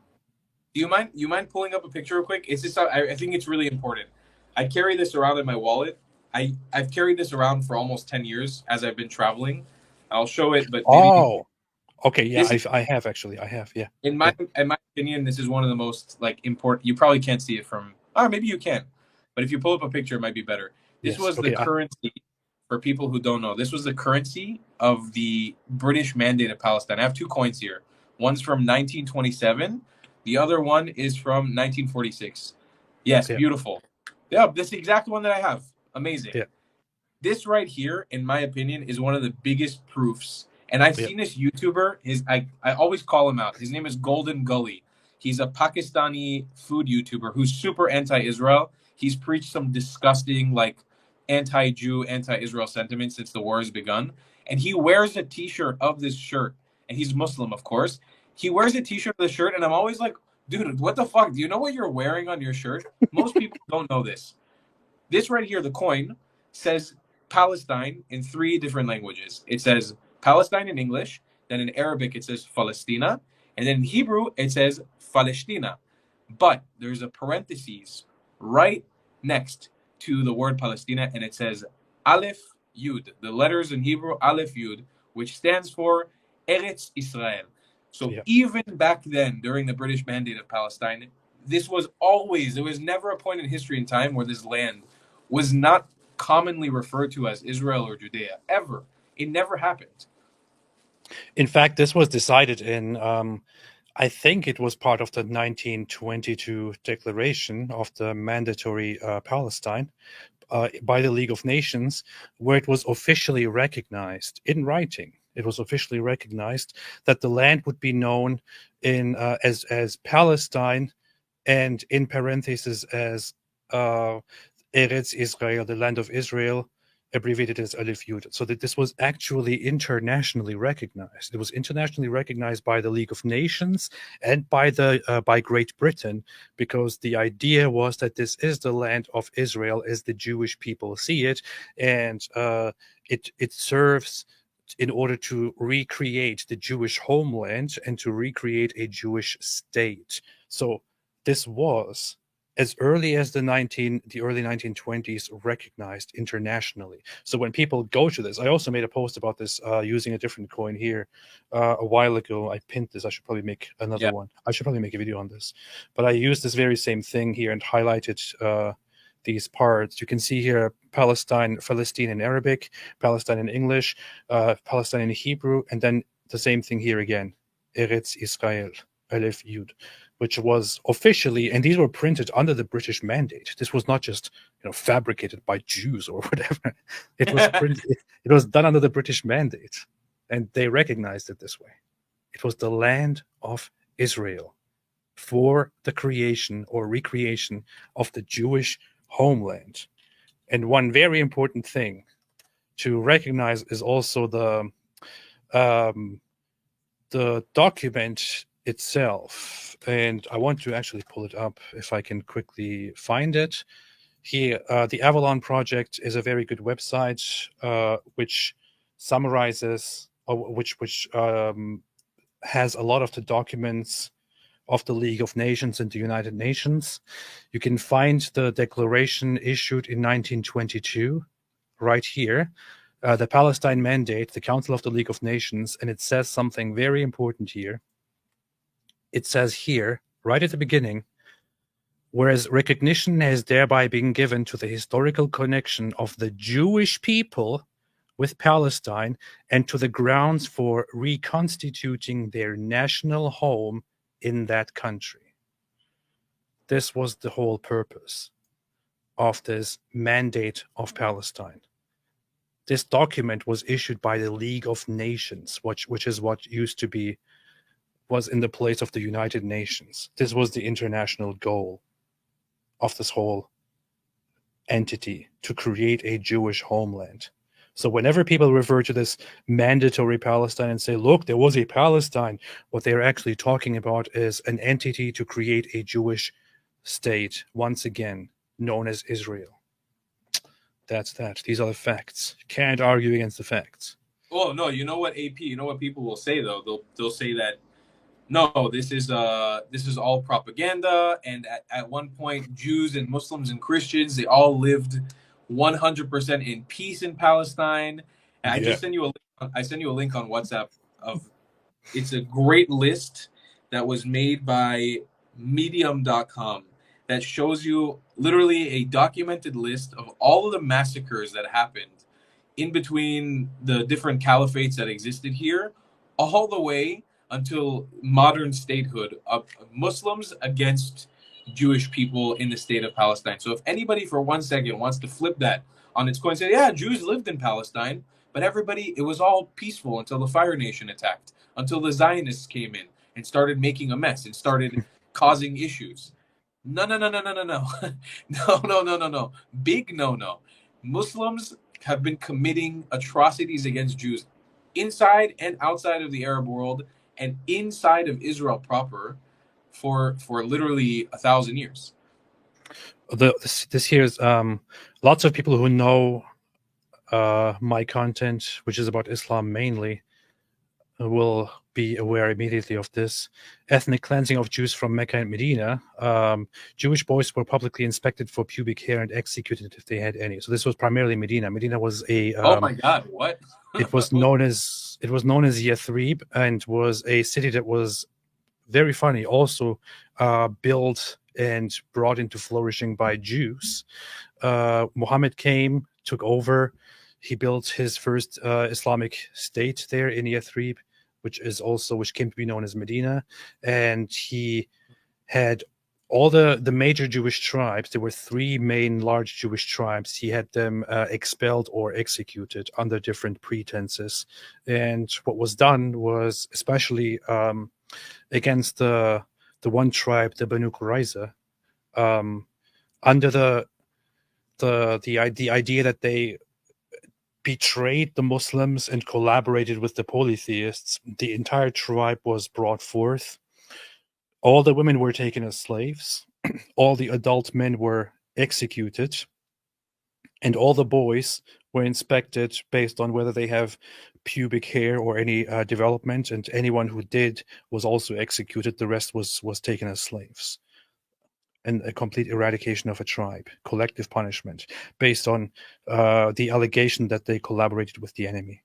The other ones, the Banu Qaynuqa and the Banu Nadir, also major Jewish tribes, were also eventually punished for different pretenses and expelled and partially killed.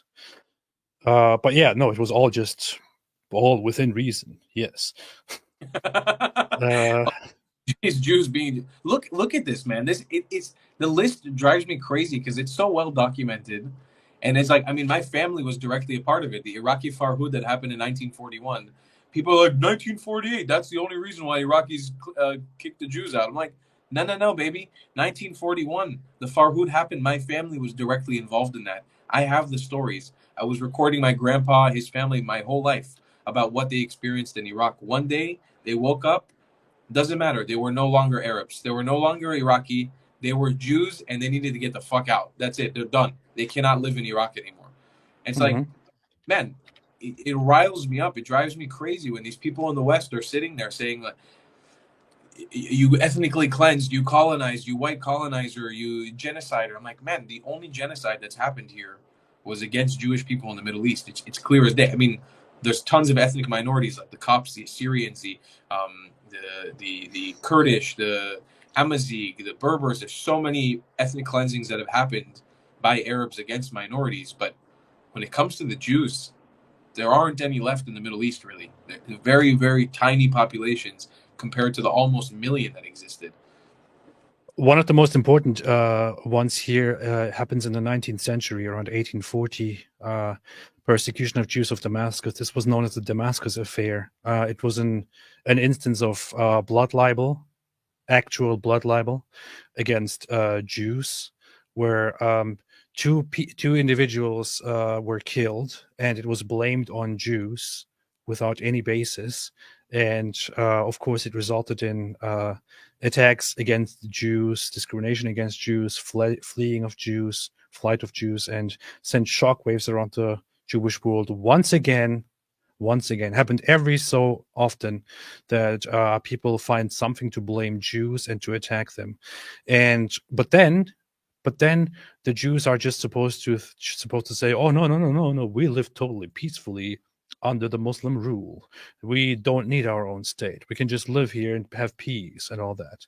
What they mean by peace is that Jews should live as a minority, as subjects, and do whatever the Muslims say and stay in line and never misbehave. Whenever the Muslim population gets the suspicion that the Jews are misbehaving, they would kill a few of them or drive them from here to there and put them in their place. And that is their understanding of peace, because that's what happens throughout history. I'm just like, as you're talking, I'm just reading some of them. There was like one in 1847. I didn't even remember that one, where there was the Jews who were ethnically cleansed from the old city of Jerusalem. Like, man, get out of here with that BS that we live in peace. We did not live in peace. We lived in peace from the perspective of the Muslim occupiers of this land. Yes, that's who lived in peace. But to us Jews, there was never a time of peace. There was always a time of living as a second-class citizen. For those who want to make a claim that Jews lived in relative peace before the state of Israel, sure, there were ebbs and flows. There were times where there was a little bit more peace, at times where there was less. But there was never a time where Jews felt safe in these lands, ever. They never felt truly safe. And when you remember, again, just to bring up personal experience from my family, how Jews actually made it into Babylon in the first place, in Baghdad in Iraq. Remember, after the destruction of the first temple, which is a documented historical event that happened, not just biblically. I mean, there's archaeological evidence for it. Jews were sold into slavery to Babylon. They were dragged from Jerusalem to Iraq. They weren't from there. And they lived in that community because they felt unsafe going back to Israel. Imagine that that's the story you grow up with. That's the story you know your whole life of where your history is from. I mean, I interviewed my grandfather's oldest brother and his family, and he told me he was 96. He actually just passed away today, unfortunately. This is my great uncle. Yeah, I interviewed him 2 years ago, and he told me something amazing. He told me that, and obviously I have no way to fact check his statement. Like, there's no way for me to actually check that what he's saying is true. But he told me for 2,000 years, the narrative in our family was next year in Jerusalem, Shana Haba B'Yerushalayim. And he said, no matter what, we were Iraqi, we lived with the Arabs, we had peace with our Muslim neighbors. We always gathered around the table on Shabbat, in the holidays, in the synagogue. We always said, Shana Haba B'Yerushalayim. Living as a citizen, knowing you're not from there, that's something that messes with your brain. You know, when you know your story of how you got to this land, it's messed up. Thank you for sharing that. You know what's so I see nowadays dumb stuff like this. This list just reminds me of the Hebron massacre. But here, just yesterday or so, somebody actually comes into my comment section and says Jews of Israel did this for 75 years on Palestinian people, and then shares a list of so-called massacres. It starts with Hebron massacre 1929, and I'm thinking to myself, are you fucking kidding me? And I posted in response, not to laugh at people's deaths, yeah, because any death truly is bad. But like the list is so clear because there wasn't a Palestinian before that. That identity didn't exist. It's like this wasn't an identity of a person. And so the first massacre on their list is actually a massacre that is very well known, which is I replied with "you absolute idiot" and posted this, which is very well known as a massacre against Jews. Against Jews. The Hebron massacre was the killing of 67 or 69 Jews on August 1929 in Hebron, then part of mandatory Palestine, by Arabs incited to violence by rumors that Jews were planning to seize control of the Temple Mount in Jerusalem. And this began the expulsion of Jews from Hebron, which was a city where Jews lived in up until this massacre for centuries, for millennia. This was a Jewish city forever. The Jews never left. It was always a Jewish city until these massacres took place, and they were killed, and the rest were forced out or relocated. And this is actually what somebody in my responses is bringing up as a massacre against Palestinians. What in the world, man? I mean, when you go, you haven't been to Hebron. Oh no, you haven't, because you haven't been to the West Bank. I haven't been. Oh, you have been? No, I haven't been. I haven't been. So it should be on your list to go, because when you go there, the city is sort of segregated into a Jewish half and a Palestinian half. And the cave of the patriarchs, in Hebrew we call it Ma'arat HaMachpelah, which is where the cave of Abraham, Isaac, and Jacob is laid. The tombstones, they have them in Hebrew, right? It's where they're supposed to be buried. They have them in Hebrew, but the place itself has been turned into an Islamic mosque. And you have to wonder, I know in the Muslim narrative, Abraham, Isaac, and Jacob were not Jews. They were Muslims. Of course, they were the first Muslims. But let's be honest, we know when mosques came about. We know when Islamic shrines came about. We have archaeological evidence for it because they don't exist past 2,000 years ago. The fact that the Cave of the Patriarchs is in a mosque tells you everything that you need to know about how colonization by Arab conquestors and Islamic conquestors happened in the Middle East. And it's something that it grinds my gears, man. It gets me crazy because I'm like, the proof is here everywhere you turn. You go around, just look. Open your eyes, look at it. Just look at it. It's telling you the story. Yeah, Black Angel said T-Rex was the first Muslim. This is indeed a very good point. Allah. Thank you so much for this beautiful insight, Black Angel. Thank you, Black. Let me read a few super chats here. My TV said, any take on the debate with between Mark Lamont and Mossab? I haven't seen it yet. I have to check it out. Mossab crushes it. I'm not sure how he did in the debate, but I have to check it out. Do you know anything about this, Tom? No, I love Mossab. I'm a huge fan of his stuff, but I haven't seen this debate. Yeah, need to check it out. Sheikh Yadik says, ironic. Ironic. The same people calling me a Nazi for pointing to possible issues with mass Islamic migration are the people calling for the destruction of the Jewish state. It is so insane how it has become an acceptable thing right now, especially among the leftist people who are supposedly against oppression and all of that, to say Zionism is evil, Israel shouldn't exist. What in the hell? They've been sold a white colonizer lie. That's the thing. Like, people like me don't have a voice with them, and when we do try to talk to them, they silence us. Like, they just don't want to listen to brown Jews talking, because that's all it is. It's color politics now. They just don't want to listen. It's because you're a white colonizer. See, obviously. Sorry. Forgot my place. Sorry. Just don't whip me. Moo Joe said he's white colonizer. Gigi Hadid is a refugee. Colonizer invaders in USA protest against colonization. Black LGBT demands discrimination against other minority. Madness. Absolutely madness.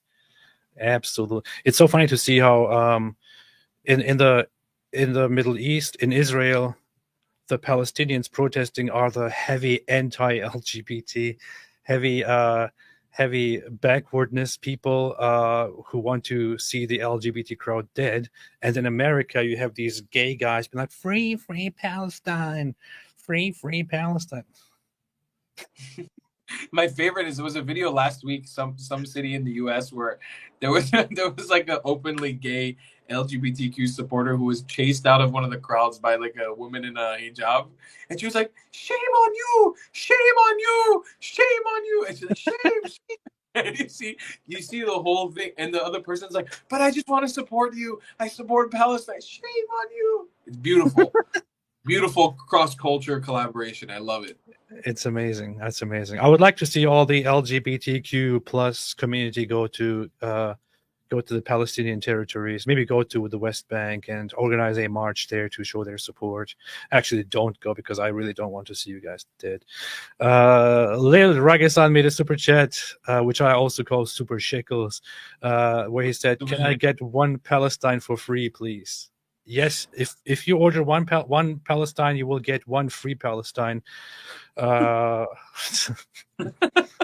Palestines for the price of one. It's a new deal. Slaysgate made a super chat. Thank you so much. HD said, "Love to all the APs from the clans." Hey, that's very nice. HD's a big supporter. I love you, HD. Very nice. Oh, very, very lovely to see your community here, and also to have you here again, Tal. And I hope to have conversations again. I'm really loving this. Of course, I have to act like this is just friendship. We both know that in the back, it's actually Mossad paying us to collaborate together. I want everybody to know he yelled at me before the stream started. He if he could have whipped me through the screen, he did. He was like, you better get in line and agree to everything I say before we get on here. I was like, I'm already having a terrible morning, and now I have to talk to a Jew. And I forgot that was our first conversation ever. Was that? That was our first conversation. That's great. Great way to start a friendship, man. LE Vegas gifted 5 memberships. Thank you so much, LE Vegas. I appreciate it. Shout out, LE. Is it also one of your? That's one of mine. That's one of my born and raised. Nice. I love it. Slaysgate said, "Hey AP, would you consider making a video with David Wood talking about people, mostly women in the West, converting to Islam because of Gaza?" Thank you. Did you just do the Arabic Raza? Yeah, yes, I did. I did indeed, because it's so much fun. I would, but it feels always so painful to watch those idiots who are like, "Oh my gosh, guys, like I see what's happening, and all these protests, they encouraged me to read the Quran, and I read the first 2 words of the Quran, and now I'm a Muslim." Shut up. Inshallah, I am a Muslim.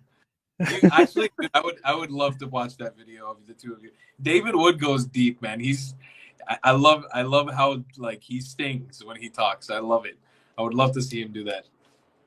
I don't know. He's a Christian though. Because I'm told all the time that the Jews hate Christians, and that you guys would immediately spit on him if you saw him. Like, you know, so I'm not sure.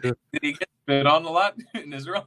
Yeah, when we were in Israel, like we were walking through Israel for a week, and like every single day, at the end of the day, he was like full of spit all over. His clothes were completely wet. You're taking it out of context, you dirty atheist. It's because we're in the Middle East. It's hot. We were trying to cool him down. It's how we welcome our guests. You're taking it out of context. Don't take our culture out of context. It's so funny because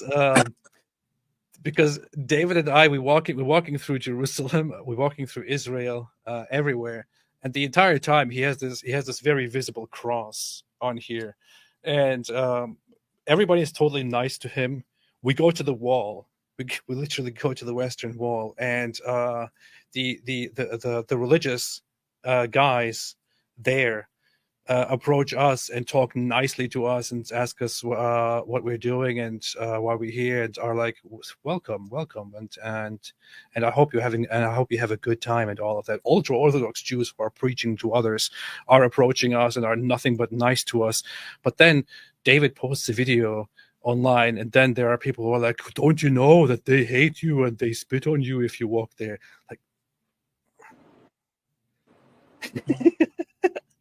It's just the absolute insanity that people have when it comes to Jews and Israel.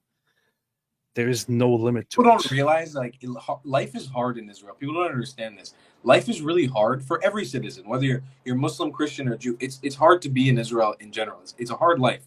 People don't understand is like if you come in here, you wear a penis on your necklace, a cross on your necklace, a crescent star. It doesn't matter, and nobody cares. Like no one cares.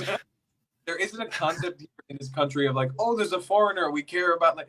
Most people here, they're really just like, you know how many tourists come to Jerusalem? How many Christian groups? I was in the old city today. It was a massive, I think it was an Armenian Christian group. You think anybody was harassing them or spitting on them or bothering? No, nobody cares, man. Do your thing. This is a country for all of us. Everybody's supposed to experience this place. There's history here. There's heritage. Nobody really cares about what you do. Just come do your thing. Just don't preach hate against us, and you're fine. No? I showed this recently, but there's a poll asking Israeli Christians how they feel, and 84% of Christians in Israel say they are very satisfied with life in Israel. But then you hear on Twitter somebody's like, no, they hate Christians there. They spit on all the Christians. It's the only place in the Middle East. Not that I like quoting Bibi Netanyahu often, but he's quoted this a lot, and it is true. It's the only place in the Middle East right now where Christians are thriving. Not just surviving, but thriving, where the numbers are actually growing. Yes. And by the way, probably the best place for Arabs to live as well. Very ironically. Derp Deb says, hey, could you share what Momo himself said in the Hadith about the tree of Karkat? Is this linked to the pro-Palestinian movement and the From the River to the Sea slogan? Love ya both. Thank you. Appreciate it. So what Momo said in the Hadith is just what I read, which is that Muslims will fight the Jews and Jews will hide behind rocks and trees, and Karkat tree will not give away the Jews because the Karkat tree is a Jew. Terrible tree. That's all he said, but he didn't say anything about river to the sea. This is just a stupid narrative by pro-Palestine guys today. Yep. Yes. Jujubee said, don't you think if Hamas is destroyed, another group will take its place? This is one of the big concerns. What do you think about this, Tal? 100%. Like, I mean, we already know that this is the case. I just think at this point, nothing short of like a demilitarized Palestinian society completely. There needs to be like a hardcore demilitarization of the society, and like it's got to be like a Big Brother situation for at least a little while until things calm down, and a massive re-education program to stop another group from forming. Because we learned in Palestinian society, if you let them be, if you just let them exist, Qatar comes in, Iran comes in, influences them, and they become radical. And there's no way to control it. Ironically, the places with the least radicalization of Palestinian society is within Israel's borders. That's where most Palestinians are the least radical. There's a lot of radicalization as well, but they're the least radical there. Leave them to their own devices, they become radical. Yeah, I posted this thing before, but a Pew poll from many years ago, when asking about Jews, they ask Muslims how they feel about Jews. In Gaza and the West Bank, over 95% say they dislike Jews. Within Israel, over 50 or 60% of Muslims say they like Jews. How does that happen? Apparently, if you live together with Jews, this is what happens though when you don't ethnically cleanse the Jews. We're really not that bad, you know. Like when you don't remove us from your society violently, completely, then we actually have a chance to get to know us. And you see that like we have a lot of things in common, and that's why cities like Lod exist, Ramle, Haifa, Yafo, places with massive Jewish and Muslim, Arab and Jews exist together, coexist. They get married, they have kids. One of my cousins is married to an Arab. You know, it's like, and it's seen as a normal thing. You know, it's like a normal, democratic, open society. There is a town, isn't there, close to Jerusalem? I wanted to go there when I was there because I heard of it just when I was there, but didn't have the opportunity. It has an Arabic name. It's known as a town that is a great place of Jewish-Arab coexistence, and it always has been. Are you talking Abu about Ghosh. Abu Ghosh? Yeah, Abu Ghosh. Yeah. Abu Ghosh. I don't think there's many Jews that live there, but it is it's known as the friendliest East Jerusalem or like Jerusalemite Arab town in Israel. People like they go there for hummus, they go there for shopping, to fix their cars. Like there's a lot of coexistence that happens there. Yeah, Abu Ghosh has a great reputation.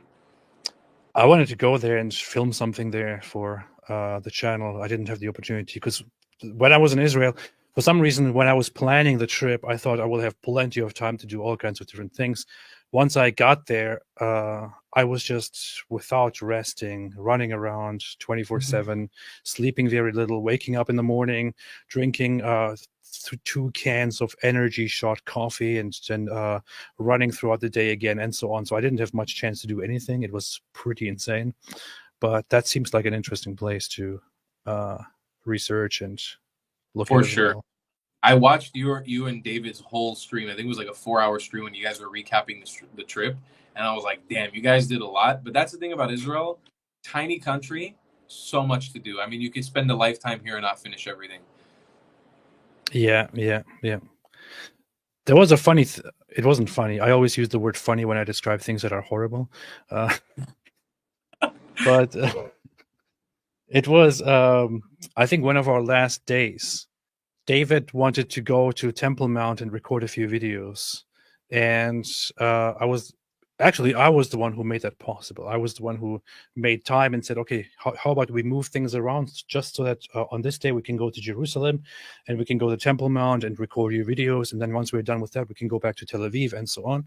And he was like, yeah, perfect, fantastic, let's do that. And he actually got all the stuff done, but I arranged all of that just on the day as we were driving to have our tour in the Gaza envelope to see all the to see all the places where Hamas attacked. And I kind of didn't anticipate how I would feel afterwards, but we went there and it was really, really messed up. And I don't know, I felt heavily depressed. That was the only time that I actually kind of slept a little bit, because after that I was in a terrible mood. I didn't talk. We went to the hotel. I laid down, couldn't sleep, woke up in the night, stayed up for hours, trying to go back to sleep. In the morning, I was just completely dead. David is trying to wake me up. I'm like, just go, do whatever you want. He's like, come on, wake up, we have work. I'm like, go away. And that was the first time that I don't know, I was like, just leave me alone, man, go away, do whatever you do, I don't care. And he went without me and did a bunch of recordings at Temple Mount, and there was some very, very rough stuff. We didn't talk about. It's heavy. It's very heavy. I got taken down there like 2 months ago for the first time. I fundraised with my audience. It was amazing. Like, we did a live stream and raised $1,500 in 20-30 minutes by some of the people who like were donating here. HDLE, they like just dropped hundreds of dollars to get me and a few other people on a bus to go down there to see Kibbutz Be'eri, the Nova Festival. I was 2 days after, I was in a knockout mode. I couldn't function. I was like, it was so heavy, especially the Nova Festival, like seeing what people my age, I'm 27, there's a lot of people who are my age in that place. I know a lot of people who know people who were there, and it's just, it knocks you out. It takes you to another level of a down, because it's just it's so extreme what people experienced down there. And I understand David, he actually doesn't have these feelings. He actually doesn't feel empathy because he has an antisocial personality disorder. So he couldn't understand how somebody feels after seeing those things, but it is really, really, really messed up. It's one thing to go to a war zone and see people die in a war zone. It's another to go into a zone that was attacked, where terrorists came in directly, confronted, and face to face killed civilians, and committed the worst atrocities against them. I have seen footage that I have still not shown to anybody, and that is still not really very much public, just because Israel or Israelis have this this attitude of not playing the victim and not putting all of the stuff out there. And because I was told one specific thing, which is that Israelis already feel a great deal of suffering after October 7, and publishing some things over and showing it to everyone might just lead to a big sense of demoralization and defeatism, and we don't want to do that. So I thought, yeah, I think everyone should see everything that happened, but I understand your point of view. I get it. So I just left it at that. But you see how, I mean, we went into a home where the terrorists opened the door by shooting at it, by shooting endless, numerous holes into the wall and the doors. They shoot at a children's room. You go into the room. There's a bunk bed with little kids, all kinds of toys everywhere, and the door is full of bullet holes. They go inside. They execute the man inside the house on site. They take the woman with them, possibly sexually assault the woman, and then kill her somewhere along the way. Kidnap the children.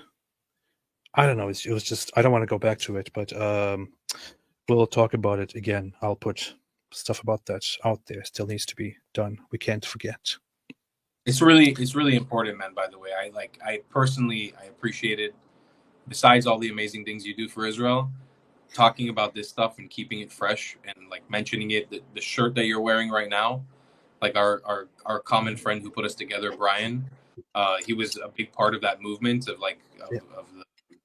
the campaign behind it. It's so important to me personally, and I huge debt of gratitude to you for talking about it. I really appreciate it. It's the least I can do. Wish I could do more and want to do more. Definitely. Thank you. Nick said, have you guys seen Admiral General Aladdin get confronted by an Israeli journalist? Do you know Admiral General Aladdin? I do. He's the dictator of Wadia. Oh yeah, okay. That's the reference. Yeah. Aladdin. Is it Aladdin or Aladdin?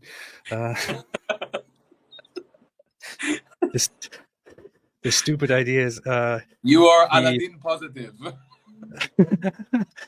He's so self-obsessed that he changes the meaning of positive and negative into Aladdin and Aladdin, and then nobody knows what is positive and what's negative. You were HIV. Oh yeah, it was HIV Aladdin, and the guy's like.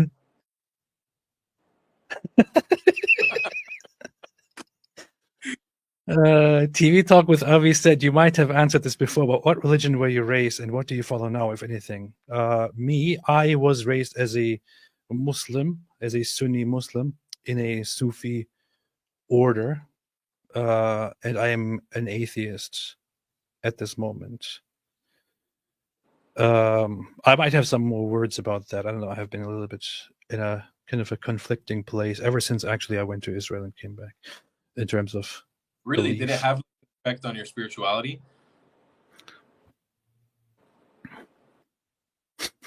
I have been I have been kind of waiting to sit down and talk about it once I understand myself better. But it's been months now since we went there and came back, and I'm still kind of in a weird place. One thing that happened. So one thing that happened was we went to the Western Wall, and as we were there, it felt very overwhelming, and I can't say that it was definitely a spiritual thing. It's probably also everything else that is attached to it, my feelings for Israel and the Jewish people and for this place and all that. But one of the things was how my experience in Israel was how everyone was just amazing, and people were wonderful and so nice. And I mean, even on the plane, on the flight back, Like on Twitter, somebody's telling me, "Oh, they hate you. They will never accept you because they are Jews. Hate everyone else." And then I'm on a plane, and this guy comes to me. Those guys on the plane who are going around and asking if you observe tefillin. This guy comes to me and says, "Oh, do you do tefillin?" I'm like, "No." And he's like, "Or have you ever done it?" I'm like, "No, I'm not Jewish." And he's like, "Oh," and then he just goes like this, and and that's it, And but then I go online and people are like, "No, if you're not a Jew, they will hate you and all that." And it's just so ridiculous, man. The contrast between how people view Jews and how Jews actually act, and I told David, it doesn't make sense to me at all. It is so absurd that these people are wonderful, are so nice, are so kind, and so open-minded, and yet they are so badly, terribly maligned and slandered around the world. It's as if there is something bigger at play here, because it doesn't make sense. Because it doesn't. People don't hate these people because of the way they are. There must be something else, and I don't know. It's not rational, the hate that we get. By the way, the person who probably asked you that question about the tefillin came probably from the Chabad background, which Chabad is just, in my opinion, one of the most beautiful parts of our group of people. They're like the most open-minded, most welcoming. Doesn't matter if you're a Jew or not a Jew. They're just there to like basically enlighten people and help people understand who we are. They're, in my opinion, in this day and age, they have some crazy theories as well. They're not perfect. They believe like the rabbi from 770 was the Messiah, and he, like, the end of the world is coming for him. But still, and I respect it all. I consider myself a Chabad Jew. Like, I pretty much exclusively go when I go to synagogue. I pray at Chabad. I think they're doing such a service to the Jewish world by like treating people like you. They find out that you're not a Jew, and instead of being like, oh, because there are Jews who will do that. Yeah, they do exist. They're a minority, but they do it. But instead, when they see somebody like you who is not Jewish, asking to give you a high five, make you feel welcomed, let you know that like it doesn't matter, like you're welcome here as well, because that's what this place should be. It should be open to everyone. And Avi, by the way, he's one of mine. I fucking love that guy. He's the homie. Nice. Somebody brought it up earlier, but who was that? Wait a minute, who was that? There was a super chat earlier. But yeah, so anyway, in terms of the whole belief thing, that is just one of those things. It's not the main reason, but it's one of those things that kind of sent me into this whole spiral of thinking about things further. But yeah, I kind of want to lay that topic to rest in public and talk about it later at some point. Somebody earlier said, before I go, can you ask him about Ezra? So I want to do that. Oh yeah, Lauren Plitt said, please bring up Ezra because that's my biggest LOL. Yeah, so why do Jews believe that Ezra is the son of God, and why do you worship Ezra? Can you tell? I don't know how to frame this stupid question. One second. This is the only Ezra I know. That's my grandpa, the Iraqi one I was talking about earlier. His name was Ezra. That's me as a baby. Look at me. Look how nice. I look like a little jungle boy. Very nice. That's the only Ezra I worship. I don't even know the reference. I might be a bad Jew. I mean, I'm not religious. I'm fairly knowledgeable. I don't know. I don't even understand the reference. That's the only Ezra I know. This is funny because this is one of the things that we heard that Jews would say when we were there. David brought it up to somebody because I had this idea to go around and ask Jews why they worship Ezra and what they would say and how absurd it would be. And somebody said, if you go around and ask Jews about Ezra, they would say the only Ezra that I know is, this one guy that I know. And this is really? Basically the response that you just gave. This is the first I'm hearing of it. When you said Ezra, like Ezra to me is my grandpa. It's like my best friends in my life before he passed away. I'm serious. You can hear this on stream. Like David brought this up in the past, and he mentioned several times how this is what he was told people would say in response if he asked this question. So you did exactly what we were told would happen. It's the Mossad money, man. Can you enlighten me though? What is Ezra? I don't know. So there is a thing in the Quran It's from the Which- Holy Quran.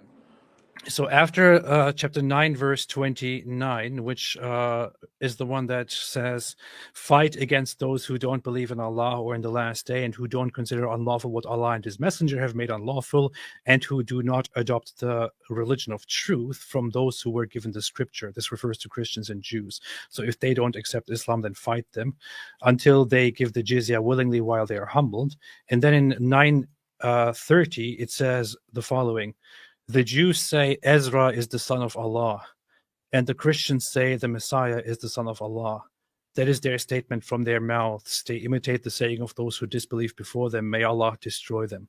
Now, when people read this, they say, okay, when it says Christians say the Messiah is the son of Allah, we understand what it's saying. It says Christians think Jesus is the Messiah and he's the son of Allah. All right, we get it. But what in the world does it mean when it says the Jews say Ezra is the son of Allah?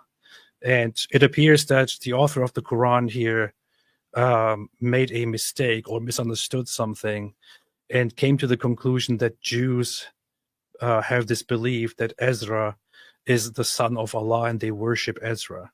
And nobody knows what in the world this is based on, because there is no single trace of a single Jewish person or group that ever held such a belief.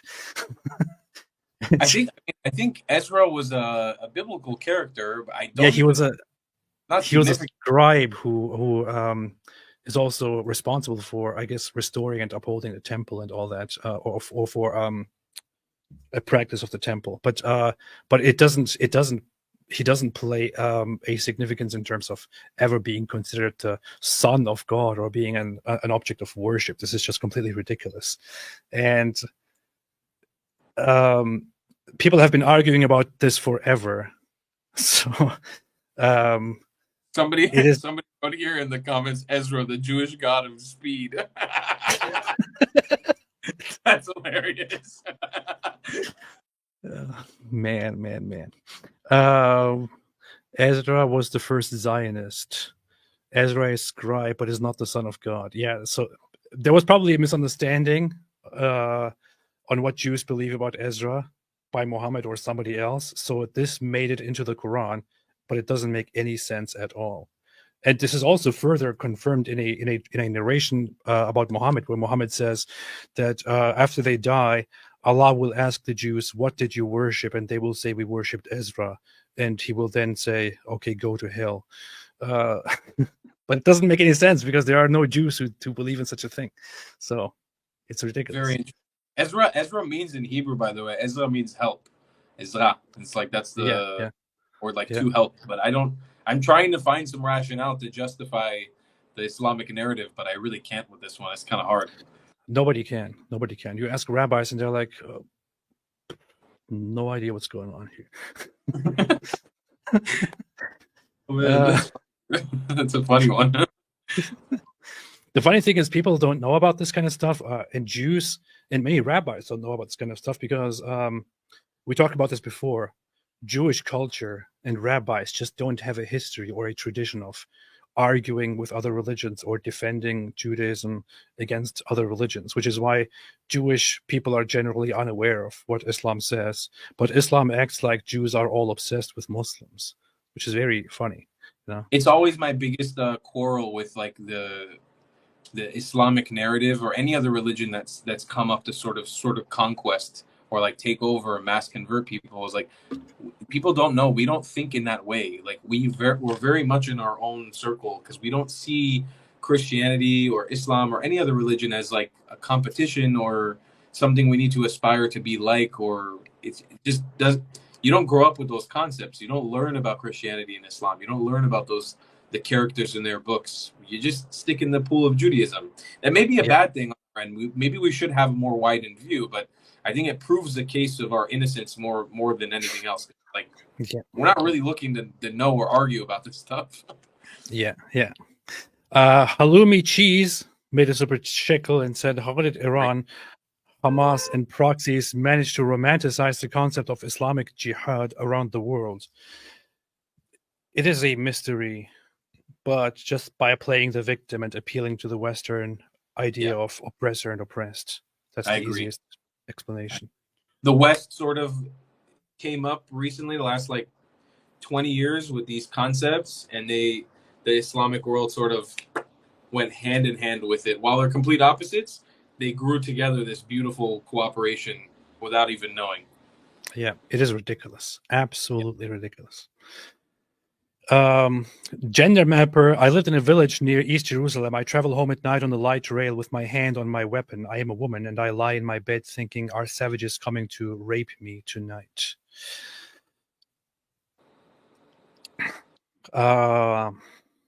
Stay strong. All the best to you.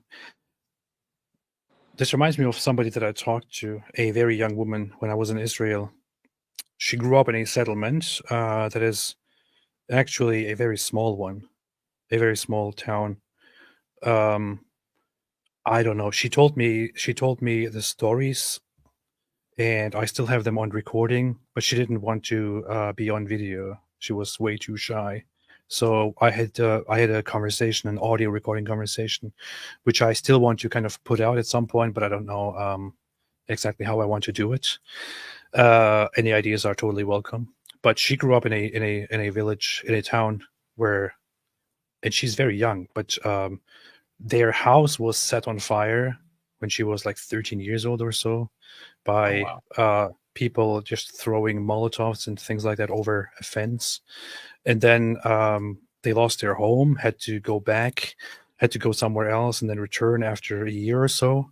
And then just a few years later, I think this thing happens where their next door neighbor, somebody climbs over a fence and breaks into their home and kills their family members by cutting their throats with a knife. And this happens next door. And I don't know, it's quite traumatizing stuff.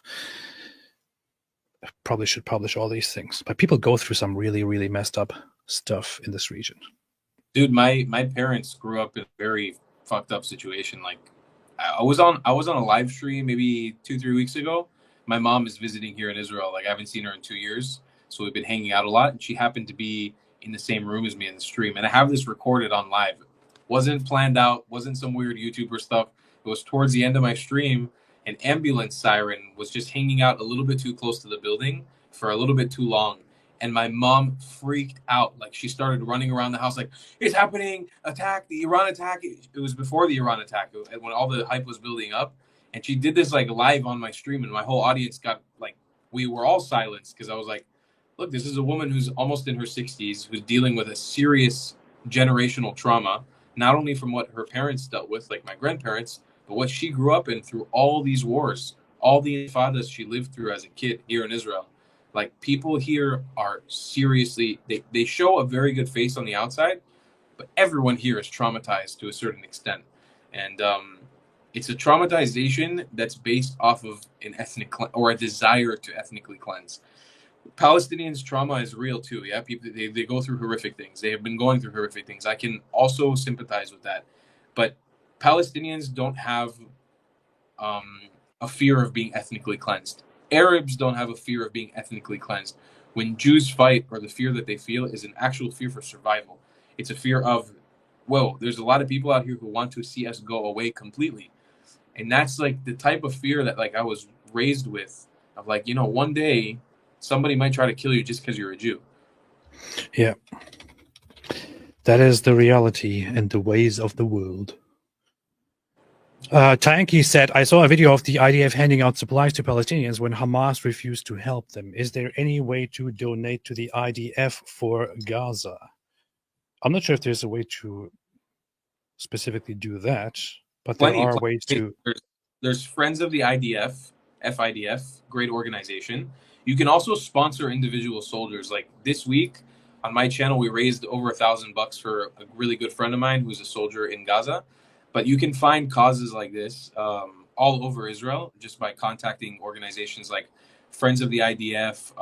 Brothers for Life is another great organization who are all trying to support either soldiers or veterans or current operations that are happening. So 100%, there's tons of ways to still donate. Actually coming here physically and volunteering your time is a great help as well.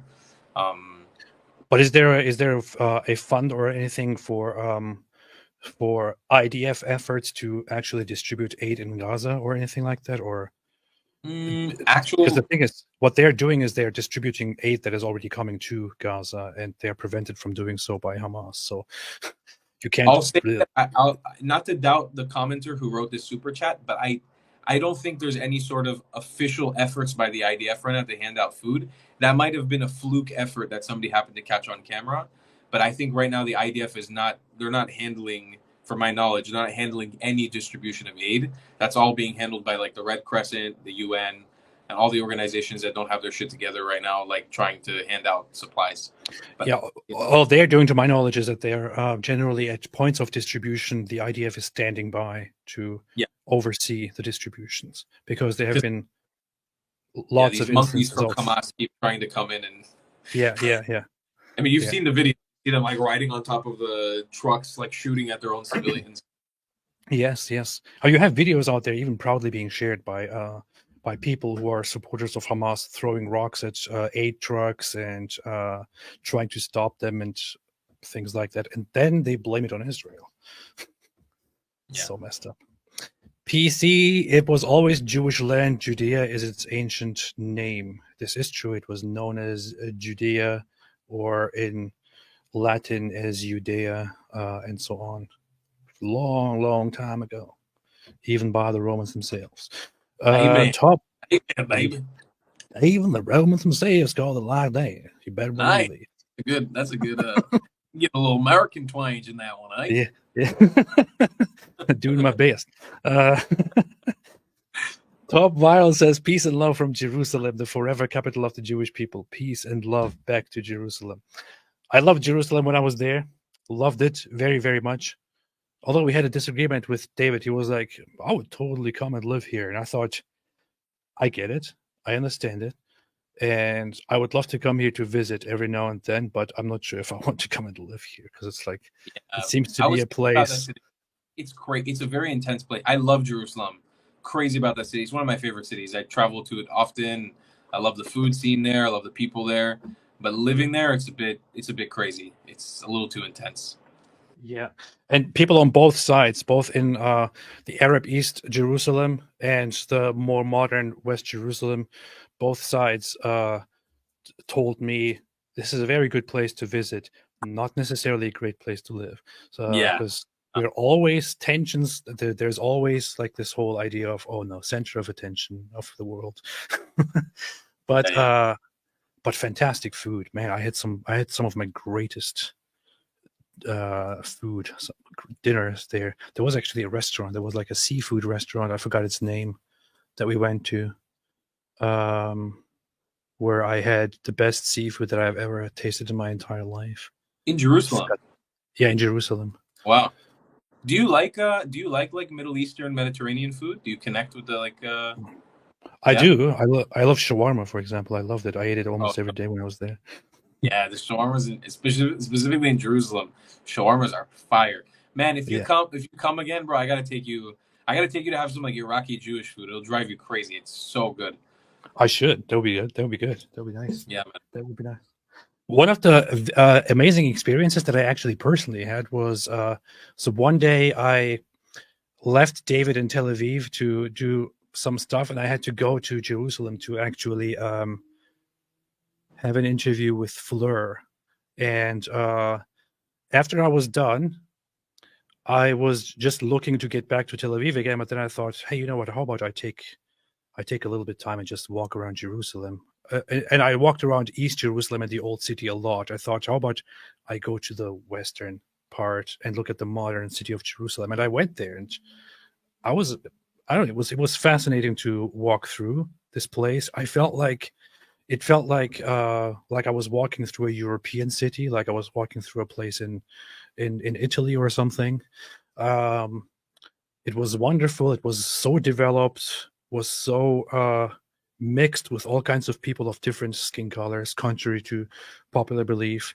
And there was also the place where I first saw so many, more than one instances of like younger girls, for example, were obviously Muslim and obviously Jewish girls just being friends and walking together and going shopping and things like that. Meanwhile, I go on Twitter and people are acting like Israel is hunting down Arabs. And Yeah, I think you guys made a video in the old city about the apartheid, right? The dangerous, crazy. Man, it drives me crazy every time I'm in Jerusalem and I see like a rich Arab girl in a hijab driving a Cadillac or a Mercedes or a BMW, and I'm like, apartheid what? Where's the fucking apartheid, bro? What are you trying to sell me on? Where is this happening elsewhere in the Middle East? The only apartheid we witnessed was when we were walking through the old city and we were walking in a certain direction, and then we were stopped by police and they were like, "Are you guys Muslim?" We're like, "Nope." Like, "Okay, you can't go this way. You have to turn around." I'm like, "Oh, see, apartheid, discrimination, right there." I agree. I think it's super messed up. By the way, I've had that same experience. I've tried going up to the Temple Mount. I've never been before. I want to go, and I know that there's a way to do it, but I've actually tried to test that theory of going through that specific road that leads to it. And every time they stop me, they're like, "Are you Muslim?" I'm like, I'm not a Muslim, and like, you can't come up here. You're not allowed. I'm like, how is that's the apartheid? That's it right there. Yeah, please turn around. You can't go this way. This is apartheid. Don't you know? And that's us doing it. That's Israel enforcing apartheid against Jewish people, because it's the Jordanian Waqf that owns that place, but it's us that's we don't have to enforce that. Like, that's a weird agreement that we have with Jordan that doesn't really make any sense in my opinion, and we do not have to abide by that. We have sovereignty over Jerusalem. We should allow everyone of every faith to pray up there. Yeah, but sorry, I'm just trying to plug in my light here, which went on. No worries. Oh, did your light got disconnected? Yeah. Yeah, I noticed that it got dark in the background all of a sudden at some point. Oh, there it is. There we are. Yeah, it is Israel itself imposing restrictions on the Jewish people and saying, "Hey, stay out. We don't want to cause problems here." But hey, of course, Israel is discriminating against everyone else, apparently. Apparently. Sigal Alon says, "Hi, AP and Tal. Double treat seeing you guys together. Glad I'm able to join the live now. Israel. Thank goodness for Sound of Sanity during these crazy times. Thank you both for sounding the truth. Thank you so much. I appreciate it very much." Yeah, appreciate you. Much respect and much love to Israel. We will definitely come together. I'm really enjoying this conversation and collaboration. Tal, very nice to meet you. Super fun conversation. Noam MKW, where is David Quds? Is that David Wood's name on your channel? David Quds? Not until now. I had no idea about this. This just happened. David Quds. He's sleeping. Actually, I'm going to have a live stream with David later today as well. In about, I don't know how late, but sometime later. We're going to talk about, in America, Congress just passed a law called the Anti-Semitism Awareness Act. And what it actually is about is defining anti-Semitism in the Department of Education when students, like Jewish students, come and say, "I am being discriminated against based on anti-Semitism." And then they define what anti-Semitism is. Like, for example, when somebody says, "Oh, you get out of here, you Jews, that you kill babies and drink their blood," then this is anti-Semitism. However, this is being completely taken out of context right now and presented as if the American Congress just passed a law restricting people from criticizing Jews or criticizing Israel, which is not what's happening. But that's what they're making it look like. And people like Tucker Carlson are sharing that kind of stuff and like riling thousands of people against the government and against Israel and Jews. This is the environment. We're not even allowed to, at this point, we're not even allowed to feel like we're being targeted. It's like, you have to be targeted, you have to be talked down to, get kicked out of these campuses, have all this stuff against you, like literally like Nazi-esque propaganda and enforcement of like anti-Jew entrances into universities and colleges, and you're not even allowed to like feel it. You're not allowed to feel like you're being treated badly. Yeah. It's very, very messed up what's happening, but we're going to talk about it tonight and try to give our commentary on that and see what happens.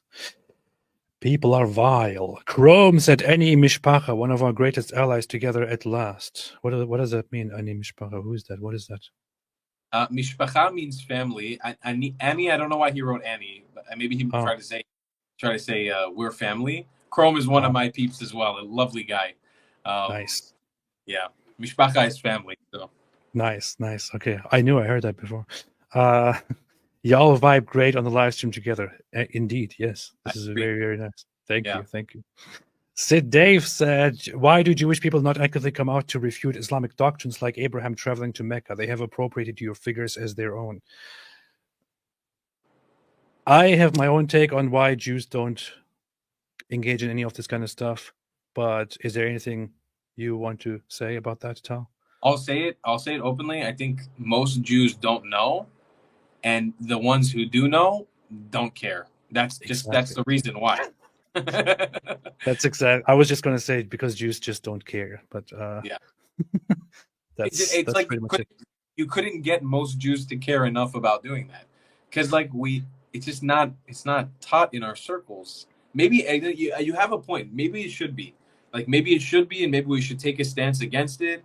I sort of do it in my work where I'm like, listen, at least I want it to be acknowledged that we're being colonized, ethnically cleansed, and subjugated to like second-class citizenship. But it's not just Jews; it's all these ethnic minorities. But I think for the majority of Jews, they just don't care. Uninvolved. There's also a tradition in among this is historical. Be it in the so-called the tolerant Andalusian Islamic rule, where supposedly everything was wonderful, be it there or anywhere else, it was a tradition in Jewish communities and among rabbis to say, preserve each other, look out for each other, keep a low profile, avoid getting into discussions and fights with people over religion, because you might just endanger yourselves and endanger your community. Just don't do it. And it has been kind of a tradition to continue doing that. And it's understandable because Jews have been minorities among other people and wanted to prevent just getting nitpicked and blamed and killed over random things. So they haven't developed this whole idea of we should just argue and defend ourselves against all kinds of claims. Understandable. A good indication too, by the way, is our places of worship. Like, look at a mosque and look at a church.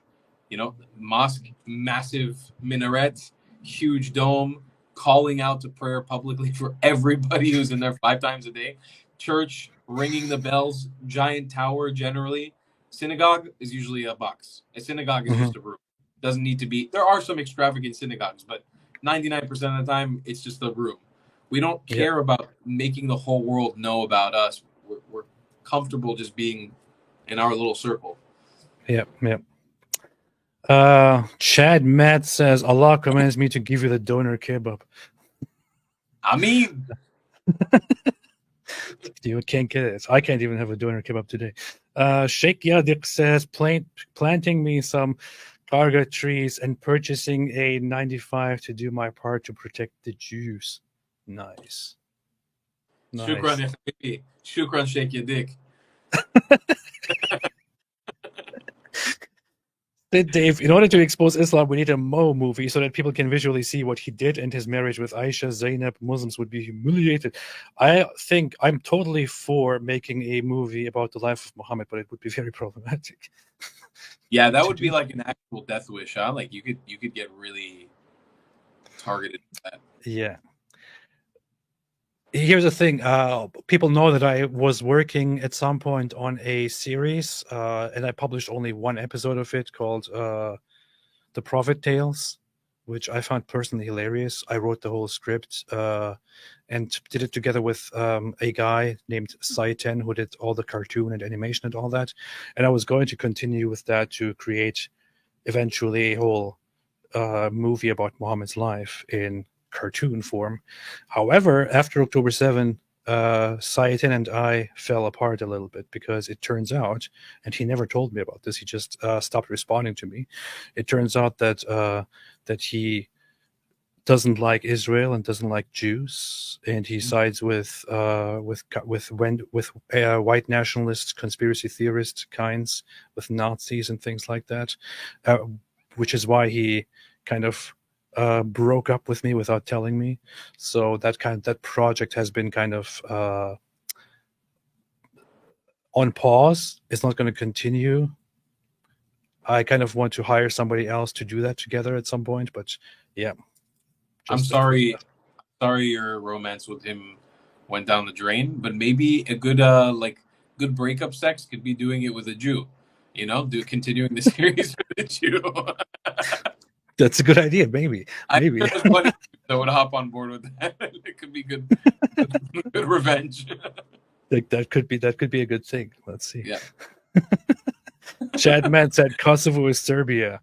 Wow. I'm involved in this conversation. Please leave me out of this as well. Don't leave me out. I went to Serbia, and I don't want to know anything else about this. Same. I did Kosovo and Serbia. And I don't want to be involved. That's a whole mess. Sid Dave said Israelis should challenge Palace to win a Nobel Prize in science, not peace. And if they do, they get the entire land back. 1948 border.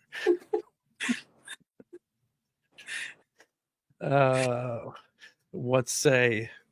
I don't know. Sounds problematic. I think there's a better. I think our odds are higher with peace than science at this point. All colors are intoned in black. Said, if you want to know about a land that is currently really being colonized, ask me. I'll explain. It's unknown stuff. Explain it, please. Human Kirk said, so the Palestinian admits to be a irony is that Masri, which he uses over and over again, is itself the Arab colonial name for Egypt. Yeah, I think Egypt was originally known as what was it? Kemet something. I think it's a KMT word. Not sure if I remember it correctly. Not sure where the name Misr comes from. Well, in here, called it Mitzrayim, but yeah, I don't think that's the actual Egyptian name for it. But that actually makes sense. Yeah, I mean, in the Arabic, a lot of it stemmed from Hebrew as well. So yeah. That's probably where mine came from. I looked into this many years ago. I need to see. But the ancient Egyptian name of the country was KMT, Kemet, which means black land, likely referring to the fertile black soil of the Nile floodplains, distinct from the Deshret, the red land, or the desert. Huh. Yeah. Interesting. Where does Masr come from?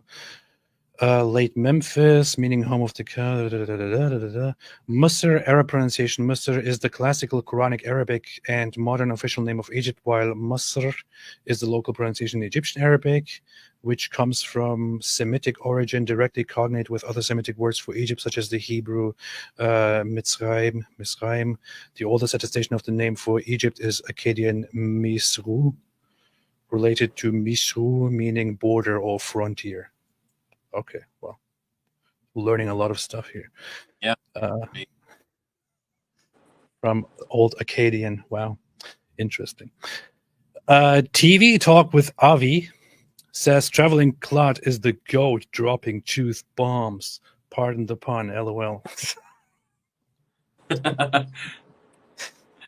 Nice. Yeah. Nice. David the Goliath, if Egyptian Muslims are indigenous to Egypt, Iranian Muslims are indigenous to Iran, then how are Palestinians not indigenous to Palestine? They are most likely Jewish Christian converts to Islam who were Arabized. It's not really that easy. Egyptian Muslims are actually not completely native to Egypt. They are very mixed. The ones who, I think from a genetic viewpoint, are the most connected to the ancient Egyptians are the Copts, the Coptic Christians, who still preserve certain aspects of ancient Egyptian culture, and also the Nubians down in the south. In Iran, Iranians are actually ethnically very mixed since the Arab conquests. they used to be more connected genetically to Western Greek European people and became mixed with Arab people after the Islamic conquests. Same thing happened with people in the Levant overall, in Palestine. Looking at them today, of course, there are genetic connections to ancient populations. Of course, there are connections to ancient populations of the land in Levantine people all around. But there's also a lot of Southern Arab, Central Arab, Western, North African, South African genetics and influence. It's just not that simple. It's not that easy. I think there's a big claim to be made. Like a lot of Palestinians in the West Bank, they for sure have high percentages of Judean DNA. There's no doubt. Like they do. The idea is, it's not just about embracing a religion. It's about embracing colonization. It's like if Native Americans became Americanized, right, by like the white European settler colonial stuff that happened there, how are we okay with accepting what Arabification has happened to the Samaritan community, the West Bank Christians, the Nazarene Christians, the Lebanese Christians, you know, all these communities that were Christian, spoke Aramaic until those first caliphates came and took control over the region. Is like, why are we okay with one colonization and not okay with the other? People need to wake up to the truth. Arabification of this entire region of North Africa and the Middle East, it doesn't make sense. This whole region shouldn't be just one people group. That doesn't make sense. It doesn't happen anywhere else in the world. So you guys need to wake up to that stuff. The whole idea of being like genetically pure and belonging to a certain people is also not entirely. It's not very thorough and it's not very, very scientific. I also, from a Jewish perspective, there is an article that I recommend, which is it's on My Jewish Learning, and it's called "Are Jews a Race?" And it goes into how it is being historically viewed and from a Jewish perspective and all of that. And the idea is basically that the actual Jewish idea is not that Jews are a race. So the short answer would be no, but rather that Jews are a nation and a people with a long common history. So would always recommend looking at that to get an idea. Doron Berger says 1919 Palestine Congress text. We are not Palestinians, we are Syrians. There was a Congress which was called the First Palestine Arab Congress. Very interesting information on that, just on the name here, by the way. Palestine to them meant the region, and they specify Arab Congress. So the Arabs of the region, Palestine. That's how it was seen forever. Until recently, they started changing it into, oh, we are Palestinians, indigenous. But during that first Palestine Arab Congress, they explicitly refused to be separated as an entity, and they considered themselves South Syrians who should be one with a greater Syria and not a separate Palestinian entity, and that this is a colonialist idea. Nowadays, they accept this colonialist idea as if it was the truth. Back then, the first Arabs talking on the matter were seeing themselves as Syrians. Good stuff. Look at the Pan-Arab flag and read about the Pan-Arab dream, and you'll learn a lot of uncomfortable truths about what the current name.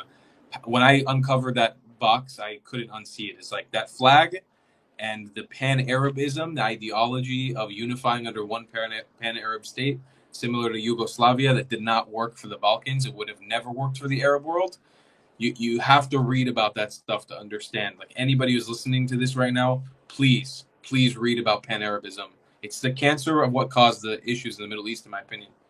Yes. I just realized I think I have to go. But let me finish these quickly. Human Kirk said, so the Palestinian admits to be an Arab colonist. Ironically, Masri, which he uses to describe his origins. Didn't I just read this? I just did. I think, yeah. What's wrong with me? Zainab Al-Harith said, finally on my time zone. Yes. I should do this more often. TV Talk with Avi said, traveling clad my baby. Mossad's letter strap. I've sent you a meme on Twitter to help convince the West. Alhamdulillah. I'll have a look at it. I just realized I have to go and pick up my kid. I completely forgot because this is a beautiful conversation and I'm just so I forgot the rest of the world. You see, Tal? It's the Jewish hypnotism. I've been Yeah. hypnotized all the time. See, I have been hypnotized by the Jews. They're controlling me so much that I forgot about picking up my kid.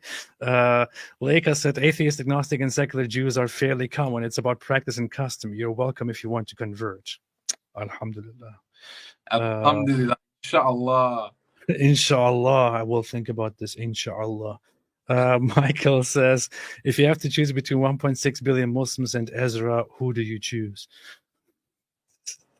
You have to know the context about these jokes to give an answer to this question. Ezra, 110% all day, every day. I got my Ezra. Do you have yours? Lev Lavi said, figured it out. Ezra is Ezra, which in Hebrew is a bad goat, which is the devil. So we Jews worship the devil, and God is not fond of it. I didn't even think about that. Ezra, that's so good. It's an evil goat. That's funny. This is funny. Great. I just learned something, see? Zainab al-Harid says, Moshab on JP mentioned that he wrote a book on the life of Muhammad, a positive narrative, which confuses me. I'll have to see that. I have to see what he wrote about Muhammad. You throw me off sometimes with your accent, man. Well, talking about Muhammad right there. All right, I gotta go. Hey, Tal, amazing to meet. We are in touch. We are messaging each other anyway. We should do something again soon, also together with David and all that. So, inshallah, brother. It was really, thank you for having me on. Thanks to everybody who's been so awesome in the live chat, and huge thanks to you, man. I appreciate it a lot. Super fun. Thank you so much. Thank you so much. Very, very, very glad, very honored to have you here. Anything else you want to say within 3 words before we leave? Subscribe to my channel. That's it. Oh yeah. Yeah, plug. Yes. Subscribe to his channel. Why am I suddenly so dark? Subscribe to his channel, not to my channel. Subscribe to his channel. Subscribe to Tal's channel, The Traveling Clad. It's linked right there in the title and also in the description. Go subscribe. Go subscribe. Go subscribe. This is amazing, and we'll see each other again. And Am Israel Chai. Am Israel Chai. Yeah. Thanks and bye.